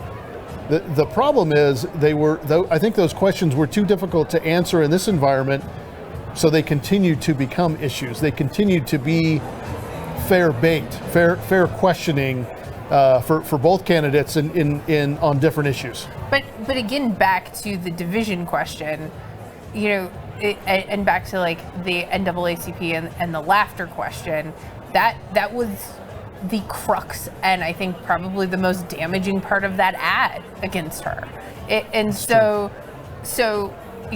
whether or not we give her the benefit of the doubt or not, that was then amplified, and that is incidentally, by the way, like, because we're on Facebook Live, I can use this as a platform to talk about real systemic campaign finance reform, regardless of whether it's at the municipal level or at the national level, because the candidates themselves often aren't the ones who are making the cases either for themselves or against their opponent. Yeah. It is the group or the person who is making the ad that decides what is or is not accentuated, and then that is what perpetuates the questions, and then you are asked the same question 57,000 different ways.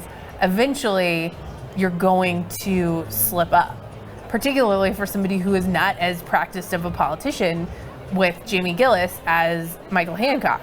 Of course, his slip up was more surprising because he tends to be more polished and more practiced in his responses. Can I ask you guys, and this is always tricky whenever somebody on TV talks about ads, because the fact is, any commercial that 9 News sells, whether it's for a car or insurance company or a political candidate, that funds our journalism, that pays my salary, so everybody understands how that works. Oh, and James and I each profit off of that because we are political analysts and we are political consultants. Yeah. I still think that should not prevent us from talking about this, because these ads do impact the electorate. They do change people's minds. And it seems to me that you saw from the Hancock campaign 2 really effective ads in this campaign. The one with his daughter emotionally talking about her dad and what he believes in, at a time in which, especially I think maybe some women still had questions about how they feel about Mayor Hancock and his conduct. To hear from a woman in his life, that positive ad was very effective. And then the first ad, the attack ad that they ran on Giellis, after saying he was going to stay positive, he ran an attack ad, he ran a negative ad, and then told us it wasn't a negative ad. Sorry, it was a negative ad, man. But that was so effective because you heard her laugh on the NAACP comment. Thoughts? Well, listen, I thought both of those ads were very effective for really different reasons. The first ad with his daughter, beautiful young woman coming out talking about her father. I mean, that hits people in the right spot. And in this environment where there's so many questions, including questions about sexual harassment, that's very helpful with regard to building character and building the external persona of having solid character with regard to issues of women and girls, frankly. I thought it was very effective. I thought it was very positive. I thought she was a young, polished young woman that shows very well on television and could have a political future herself. And so I think she wants to go into journalism. Does she? Yeah. I think so. Yeah. Yeah. I mean, so I thought that was effective for being very positive and showing the human side. You know, it's funny to watch candidates say, "I hate it when we go negative," or "I wish you wouldn't go negative." And the candidates that normally say that are the candidates that are being attacked by negative ads. When they're the ones attacking, it's not a negative ad, or we shouldn't have, you know, I didn't do that. It was a committee, you know. However, I remember back in, what was it, 2011, where there was a lot of criticism from the Hancock campaign about what Romer was running against him being too negative. And that he would never go negative, and Romer shouldn't have gone negative, et cetera, et cetera. Well, we're in a little bit different environment here. I need to interrupt. James, I need to interrupt here. I am told that, Kevin, can you just confirm that one more time in my ear before I say it? No? I didn't realize you guys were live. You said Giellis. I'm sorry this is taking so long to get to you folks. I'm just trying to get it clear in my ear. You said we're talking... Sussman, thank you. Goodness, that is why we check it 3 times. Councilwoman Mary Beth Sussman has conceded via text message. Aren't we glad I checked on that? Man, we've been on YouTube for the rest of our lives. Goodness. It's loud in here. There's been a kind of a Michael Jackson mix going on. I think the mayor got here about 10 minutes ago. He's not expected to speak before the 8:30 drop of results. That's the next update from Denver elections. When that elections update refreshes on that screen, I'm not even going to hit refresh myself because they'll do it and the place is going to explode. Assuming that the numbers hold or don't really narrow, folks are going to think that Hancock has it in the bag. And the question for our 9 News political analyst, Pollster Floyd Cerulli, is going to be, what else are we looking for before we make a call tonight? If you're just joining us, just tuning in, 123,000 votes counted so far, saw 185,000 in the first round. I'm of the mindset, I think James has said so as well, I think Floyd Cerulli has said so as well, thinking we come in about at or maybe a little bit under the 185,000 we saw in the first round. So if that's true, 2/3 of the votes are counted, and Mayor Hancock is up by 10%. Not long ago, we had a cameo from Channel 7's Tony Kovaleski, a fine reporter who's standing just a few feet over to my side, and he said the Giellis folks were telling him they needed to win 2 out of every 3 votes outstanding. We knew going into tonight that if the electorate stayed the same, that Giellis needed to win 7 out of the 10 votes won by Lisa Calderon and Penfield Tate in the first round. Republican Kelly Maher, Democrat James Mejia, interested in what you think about Lisa Calderon and Penfield Tate's impact on this race. Obviously, their mere presence is the reason why we ended up with a runoff. Mayor Hancock is the first incumbent mayor in Denver to go to a runoff in 24 years, not since 1995 when Wellington Webb was in a runoff that he won. Obviously, Calderon and Tate's presence put us in this runoff. In what other ways do you think they shaped the debate, and will that influence carry over at all in this city if Hancock's reelected?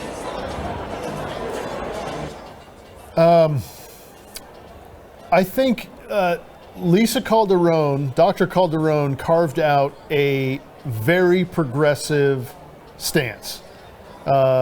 You know, we talked about Candy C. DeBaca being an unapologetic socialist. Here's another candidate that tried to take that mantra and run with it.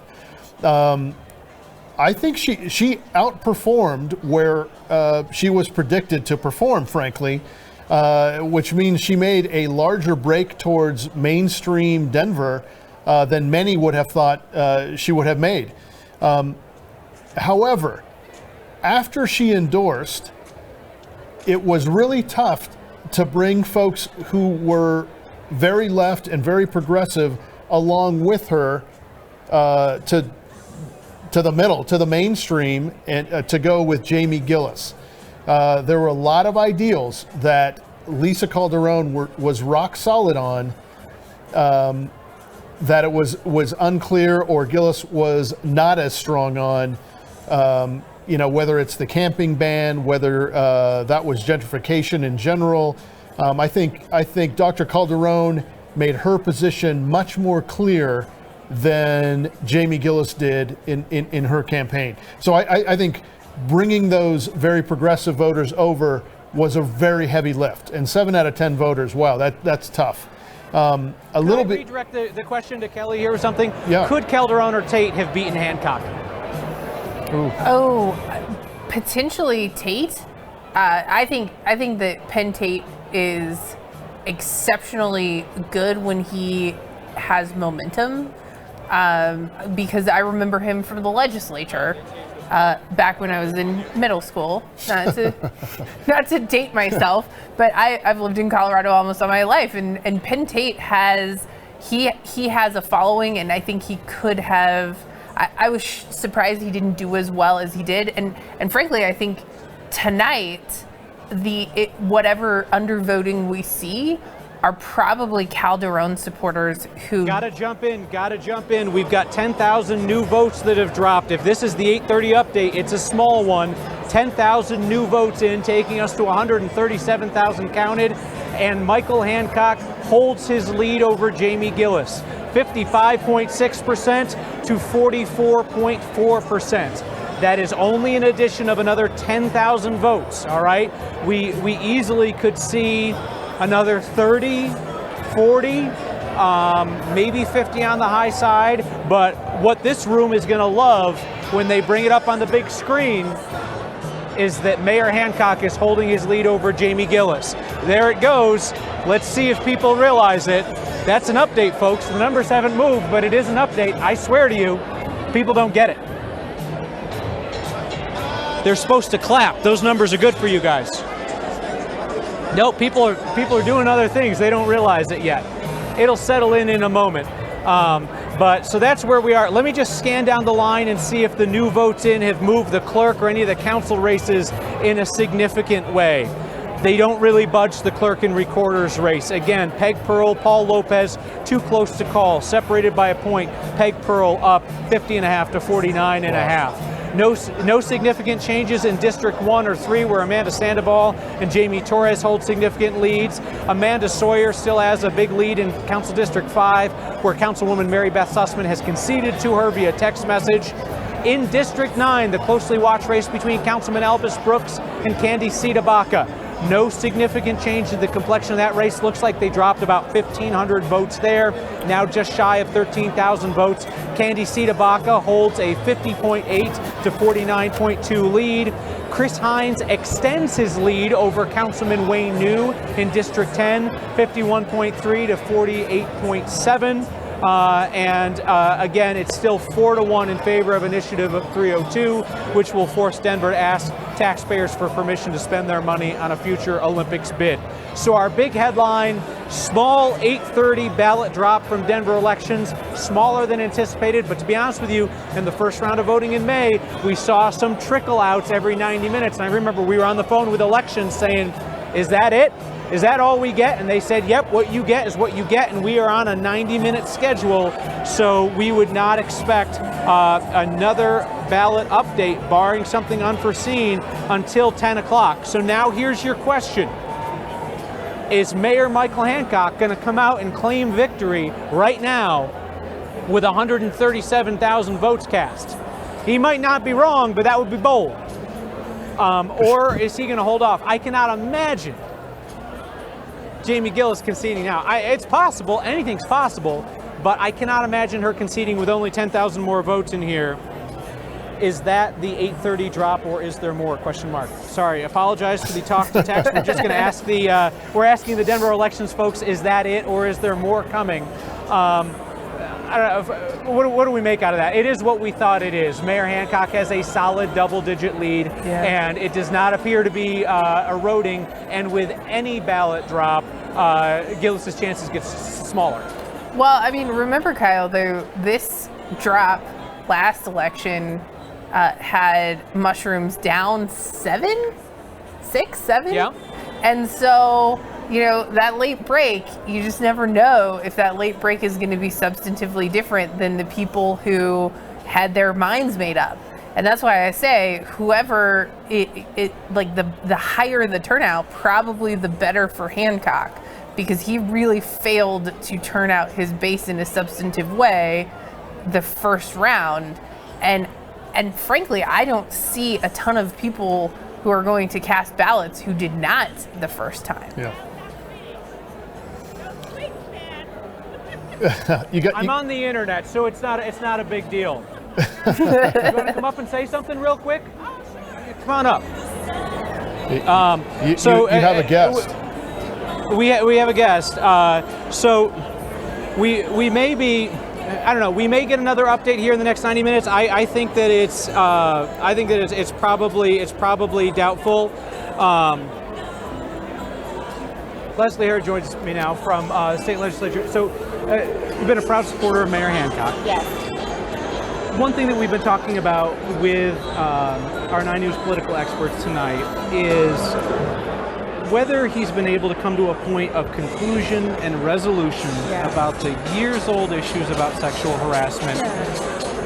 Not so much for a campaign, but just to be an effective boss of 15,000 people.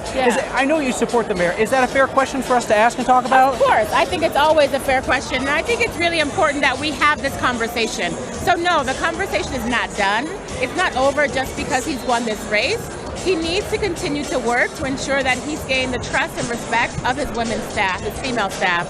I mean, I gotta tell you that the mayor has a pretty strong female staff, He has led with females in his administration, leading the way. So he's already done a lot of the work, but the work will not end. It will not end for the entire rest of his career. He must continue to focus on ensuring that women have a voice and that they feel safe and respected in the workplace.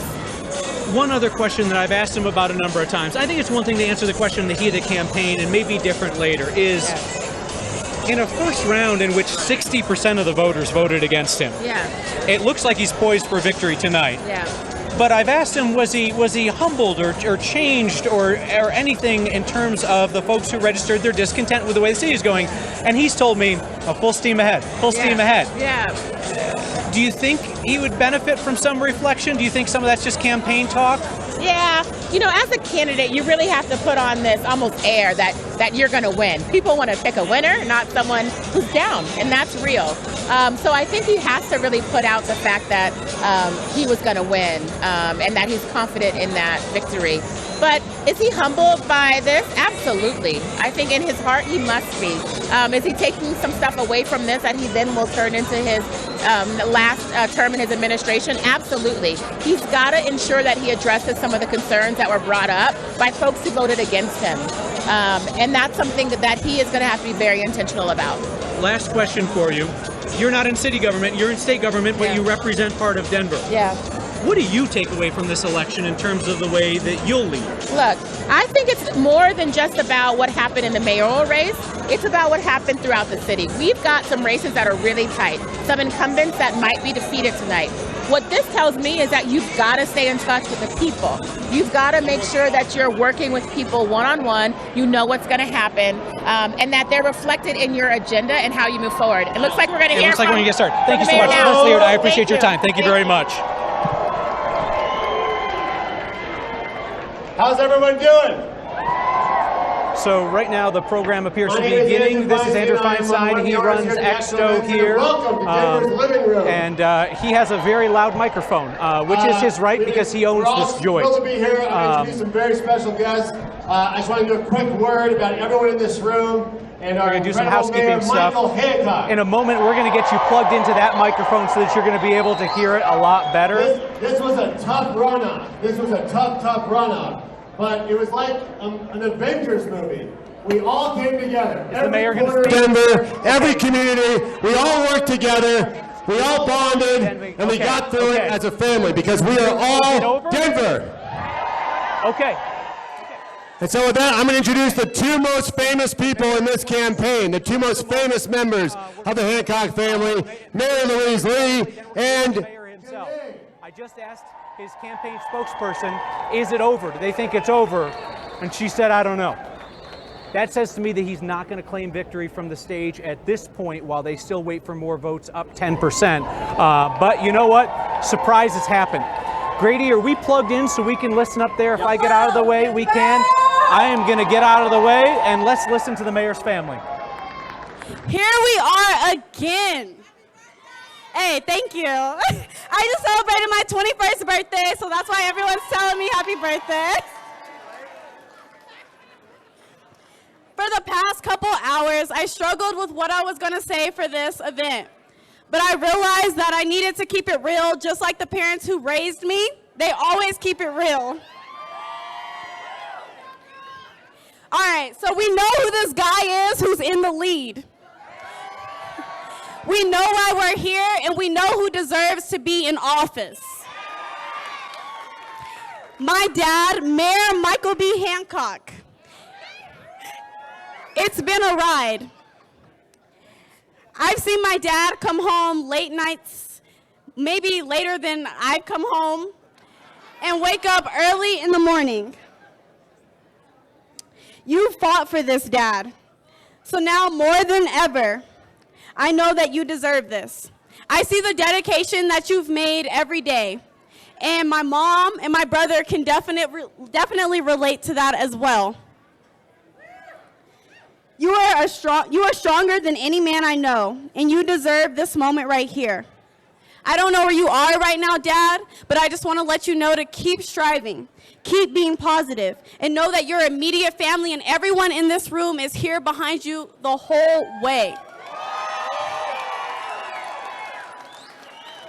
Congratulations on another 4 years. Okay. Listen. Hey, hold on. I call him my.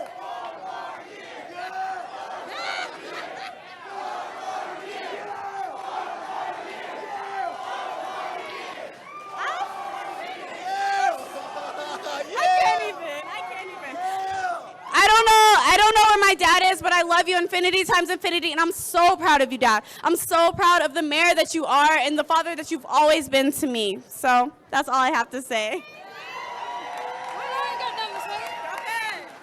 So I wasn't supposed to speak, but I'll speak right now.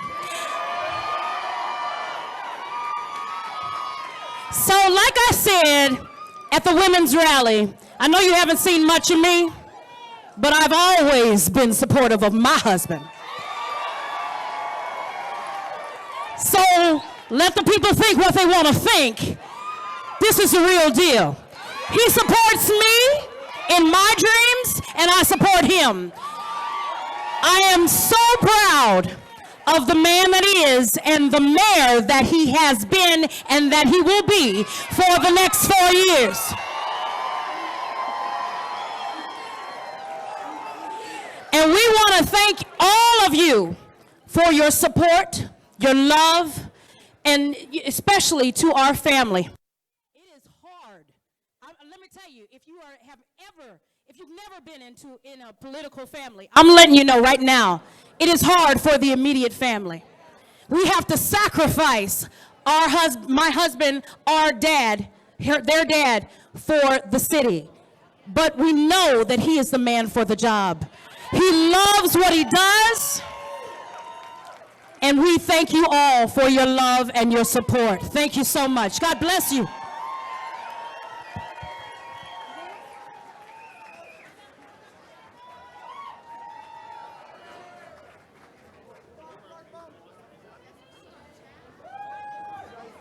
Colorado, make some noise! Did we do it? Make some noise! Did we make 4 more years happen? If you're having a good time, I need everybody to raise those signs. Make some noise!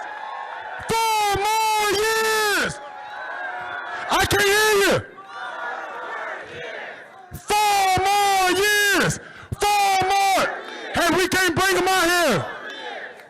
All right, chill for a second. Hey, we can't bring them out here until we're tearing the roof off of Expo. So I need everybody in this building, from the right side to the left side to the back, to make some noise. 4 more years.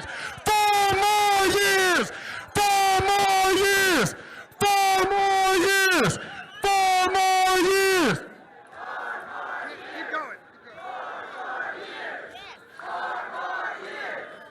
On behalf of the campaign, my name is Danny Glover. I had the privilege of serving as the deputy campaign manager for the Mayor Hancock campaign. And one thing about it, I can say that the victory belongs to every single person in this room that made a phone call, that knocked on a door, that put it down a sign. So give yourselves a round of applause right now, Denver.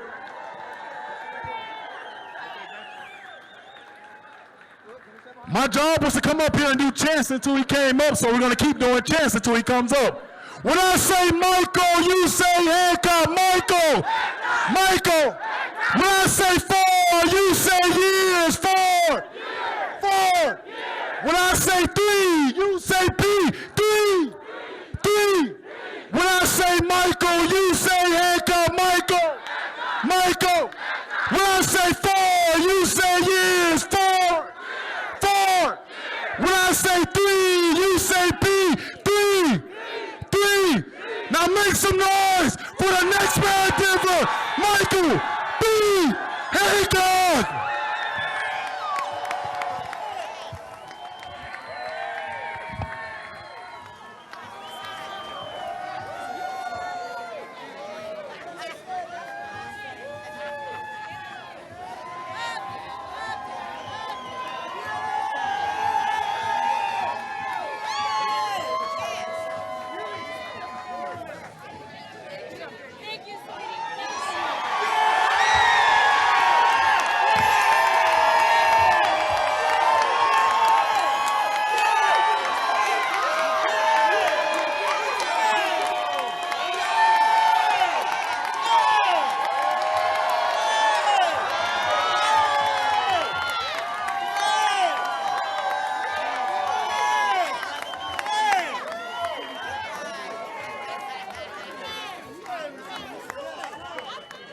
I don't think we're ready to stop partying yet. Man, what a wave of emotions. Are you ready for 4 more years?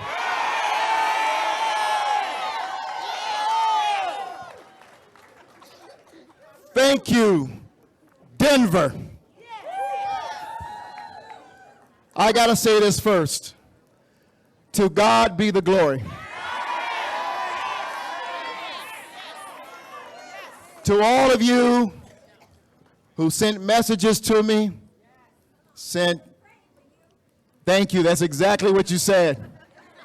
We're praying for you. I received dozens and dozens of messages today. And I responded in just 3 words.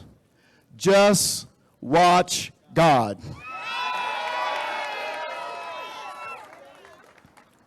Tonight, we won this race together. And I can't thank you enough for all your love and support. Give yourselves, Denver, a round of applause.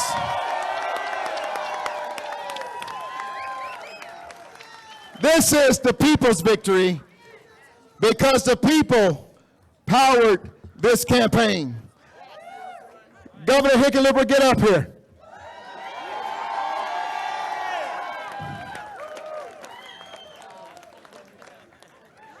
Tonight, this victory is for everyone in Denver, Colorado. Now, I want to be clear. The race has not been called. I have not received a call from Jamie Giellis. But wait a minute. But we need to thank Jamie Giellis for running a spirited campaign. We congratulate Jamie Giellis for running a spirited campaign. And we should congratulate her for stepping up and putting herself forward. As someone who's now run for this office 3 times, I can tell you, This is no easy task to run for this office. And so, yes, let's applaud Jamie Giellis and her team tonight for running a great campaign. There are so many people that over the next few weeks I'm going to say thank you to. All of you in this room, a lot of folks who are out there watching tonight, so many people who did a little, David, who did a little bit and did a lot.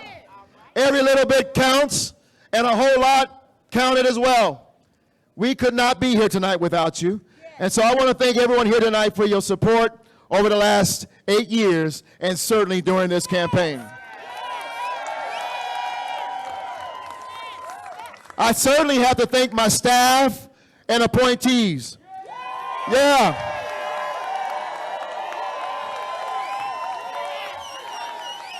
Who have been alongside me on this journey.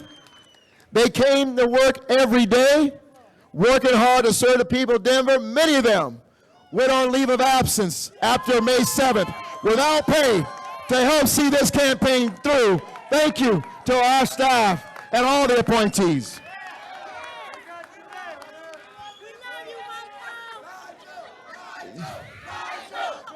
Oh, man. Listen, to my, by the way, they're yelling Nigel. Tonight is Nigel's 27th birthday. He's down there somewhere. My executive assistant Nigel is with me everywhere. I want y'all to know something. After May 7th, all of a sudden he was gone. And I'm turning to my left and to my right, and I'm like, where's Nigel? So I called him up and said, where are you? He says, sorry, champ, I'm on the campaign side. I'll see you later. I've been lost without him. Get back to work tomorrow, baby. My boy, it's my right there. Happy birthday, Nigel. And let us thank our campaign staff and the hundreds and hundreds of volunteers who mobilized in phone calling, door knocking, sign waving, and they wouldn't give up. Give it up for Team Hancock. Thank you to all of our volunteers.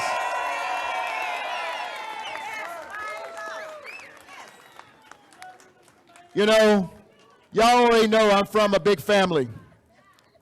And my family, my mother, who is here, my sisters and brothers who are loud, my nieces and nephews who are plentiful. Y'all don't know this, but we had a 100-vote margin before this even got started. You know, I have one nephew who's mad because he owed me money. I've been after him ever since, and he said, I ain't voting for you. No. But my nieces and nephews, my cousins, my brothers and sisters, they have been by my side. They made phone calls. They showed up to volunteer. They kept me inspired. They encouraged me every day. Thank you to my brothers, sisters, my nieces and nephews, to my mama, to all of you. And none of this is possible. None of this is possible without my love and really my foundation, my family, my wife, Mary Louise, and our children.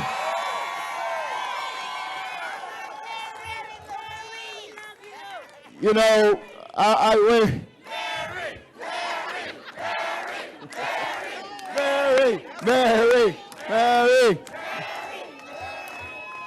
You know, every night when I got home after campaigning, I want y'all to know Mary was in the middle of rehearsals. She had been produced numerous shows, her tribute shows, her plays, but it always was, how was it today? Are you hanging in there? You're going to get through this. And I can't thank Mary Louise, Jordan, Alana, and Janae. Janae, the star Janae, got it done. Give it up for the family, y'all. Come on.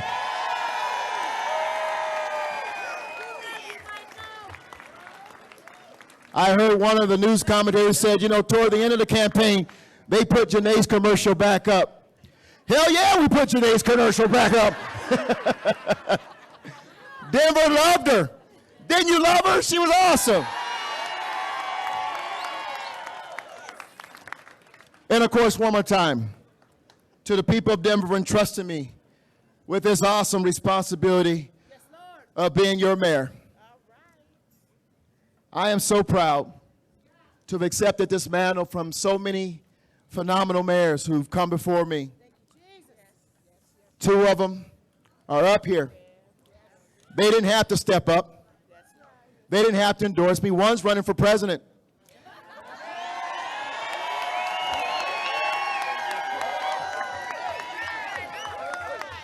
They didn't have to do this. But I want you to know there was never a formal ask of them. They came to us, to me, and said, we're going to hold you up. And I got to tell you, with Wellington Webb and the incomparable Wilma Webb and John Hickenlooper and the wonderful Robin Hickenlooper did for me, did for us, was they stood up and they said, what Denver's got going on, this is not the time to change. And they held me up even in the most difficult times. You don't even know half the stuff they did in terms of sending me messages, phone calls, encouraging me, keep going. I want to thank our former governor, our former mayor, John Hickenlooper, and Robin Hickenlooper, and our former mayor, and our former First Lady and former State Representative, Wilma Webb, for their love, for their support, and for their inspiration. Thank you. Thank you so much. Thank you, big man. These are the stars. This has been an honor of a lifetime, a childhood dream come true. I am so proud of all that Denver has achieved over the last 8 years because we did this together. Nowhere else in the entire country has a city pulled together after recession like we did and transform itself into the very best city in America to raise a family. I told you they talk a lot. Carlene.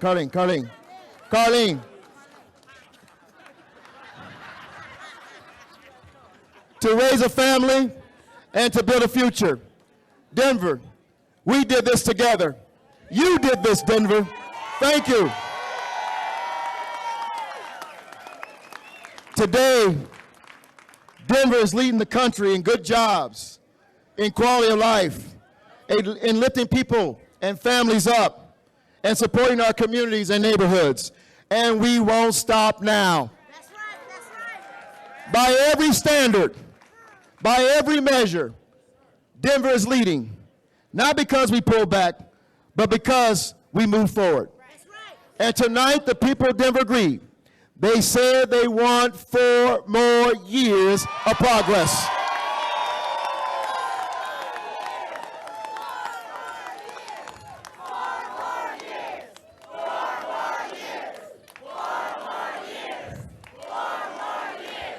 Listen, in a city so full of possibilities, I want every child to achieve their dreams the way that I did and I was able to. I want every person to realize their dreams, every worker to build a career, every family to secure their future. That's what this campaign was all about from the very beginning until tonight. It was about knowing where we've been, where we are, and where we hope to go. It was about honoring our diversity. Look at yourselves tonight.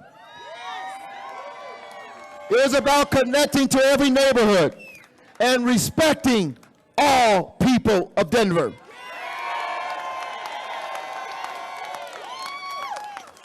Listen, I heard from people in Montbello, Park Hill, and Capitol Hill. I heard from people in Barnum, Belcaro, and Gloveville. I heard from Westwood to East Colfax, to Bear Valley, to Green Valley Ranch. In every neighborhood, we heard expectations of a great, oh yeah, and the North Side. I heard you. Northside showed up.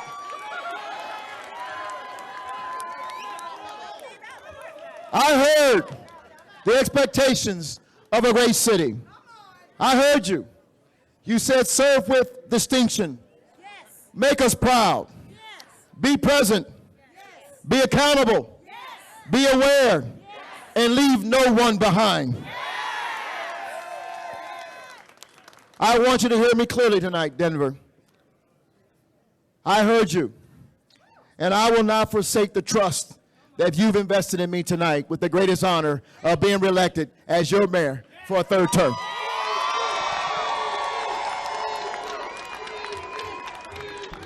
Checking in, do you want to listen into the podium? We are poised to do something extraordinary here, to take our success and address the challenges of a thriving city. Is that a no? Don't have time? Take our successes and make sure that we are bringing everyone. Do you want to listen into him on the podium? I say yes. Fighting for those who need a champion in their corner.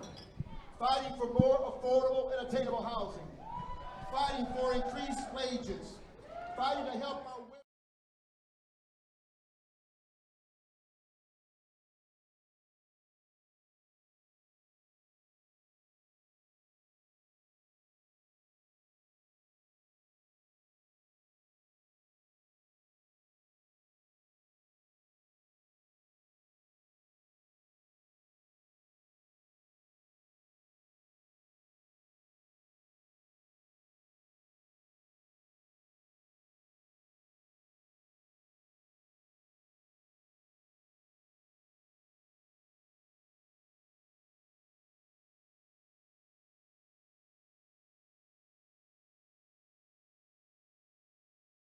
Is claiming victory tonight in a race that is separated by double digits, despite the fact that his long shot challenger, Jamie Giellis, has not yet conceded.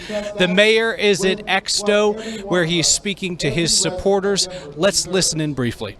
I'm going to keep fighting for our residents, our families, our neighborhoods, and ensure their needs stay front and center. I'm going to keep working every day to keep Denver the best city in America, to get a job, to have a home, and to build your future. Because that's what we do in Denver, Colorado. And you know why we're going to do that? You want to know why we're going to do that? Why? Because we are all Denver. We are all Denver. We are all Denver. We are all Denver. We are all Denver. Listen, I love this city like you love this city, and I'm honored to continue to serve as your mayor. I accept your nomination. I accept your election. Thank you. Thank you. Now let's get back to work. For Mayor Hancock and his supporters tonight, despite the fact that this race has not been called, the numbers suggest that it would be a near impossibility for Jamie Giellis to crawl back from a 10-point deficit with the number of expected votes remaining. My colleague Marshall Zellinger has been with the Giellis team throughout the evening at Ophelia's downtown.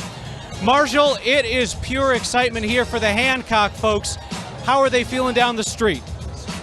I'll tell you, Kyle, the vibe here is still upbeat. It could be because they're playing upbeat music here at the Jamie Giellis party. She took the stage here just a couple of minutes ago to tell the people to have another drink.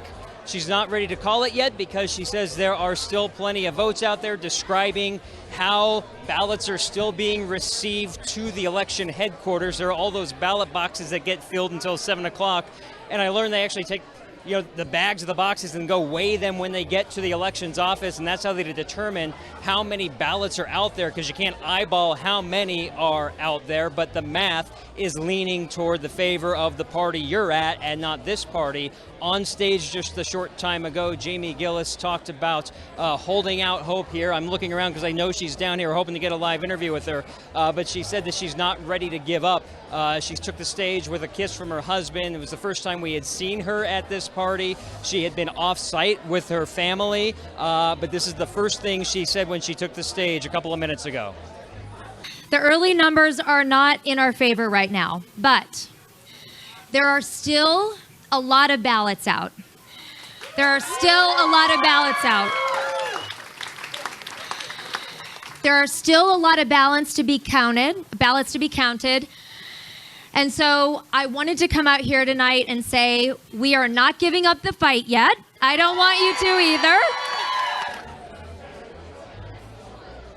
And from on stage to right next to me, Jamie Giellis, based on the numbers, what do you know about what ballots might still be out there that you're still hopeful that you can pick up enough votes to claim victory tonight? Well, the big question is the total number of ballots that are coming in and where they're coming from, and that's an unknown. We don't have that information yet, and because the margins are where they are, we're just not ready to call it totally until we get that information. You've probably had to have conversations just in case something like this happened. At what point did you say, that's the phone call I'm going to have to make to Michael Hancock and let him know I'm out, he's there for the next 4 years? I will be ready to make that phone call for sure when we have a clear indicator that the number of ballots that are in can't get me over the line, and I think we'll know that within the next half an hour to 45 minutes or so. So when the next numbers update at 10 o'clock, you think that will be the telling point? If it's still what we're looking at now, you might be ready to call Michael Hancock? Most likely. They only counted about 12,000 ballots, I think, in the last hour. So again, if it's 40,000 ballots that are still out there and we're going till midnight, it sort of depends. If the numbers move, we'll see. If the numbers don't really move, then I think we probably know that we don't have enough to take it across the finish line. And I know you were off-site when the first numbers came out at 7 o'clock. When you saw those numbers, what was that reaction? It's hard. It was hard. I was surrounded by friends and family. I was surrounded, Lisa and Penn were with me. And, it's disappointing. We fought really hard. I'm so proud of this campaign. I mean, to even take an incumbent this far and get this close, extraordinary for a political newbie. So I'm really proud of what we've done. We'll look forward to the update at 10 o'clock and see what you have to say. Thanks for joining me down here. And Kyle, thank you, Ms. Giellis. Kyle, that's the vibe, as I said. It's still a party here at the Giellis election watch party here at Ophelia's. I'm going to toss it back to Kyle over at the Hancock party. Yeah, and I'll say this, Marshall. Giellis's perspective is a very fair and understandable one. She acknowledges that she's in a really difficult position to try and come back, but wants to see one more ballot update before she decides whether she's going to call it a race. And what a race it was, in which a complete political newcomer who had never held elected office got 4 out of 10 votes against one of the most powerful politicians in Colorado. Denver voters also sent a strong signal tonight with their embrace of Initiative 302, an anti-Olympics measure which will require the city to come back to taxpayers before spending any taxpayer money. A 4-1 victory for Initiative 302 tonight. On City Council, 3 incumbents were facing runoffs, and we know that in District 5, this would be Hilltop, Crestmore, Lowry, Montclair, that area. Mary Beth Sussman has been ousted from City Council by her challenger, Amanda Sawyer. District 9, the closely watched race between Councilman Albus Brooks, widely seen as a successor to Mayor Hancock, and his challenger, Candy Sidabaka. Too close to call, 51-49 Sidabaka. And in District 10, Cherry Creek, Wayne New, the incumbent councilman, is down to his challenger, Chris Hines, 51-49. We will continue to update those results online throughout the night, as 2 out of those 3 council races are too close to call. And Kim and Ryan, we wait for some finality in the mayor's race, even if Mayor Hancock has already said 8 years down, 4 more to go. Finality at 10 o'clock possibly when we get some new numbers. Of course, Mayor Hancock already celebrating on stage, and we know that you're waiting to hear from him, Kyle, so we will certainly come back to you when that happens. Right. Thank you. Tonight, parents at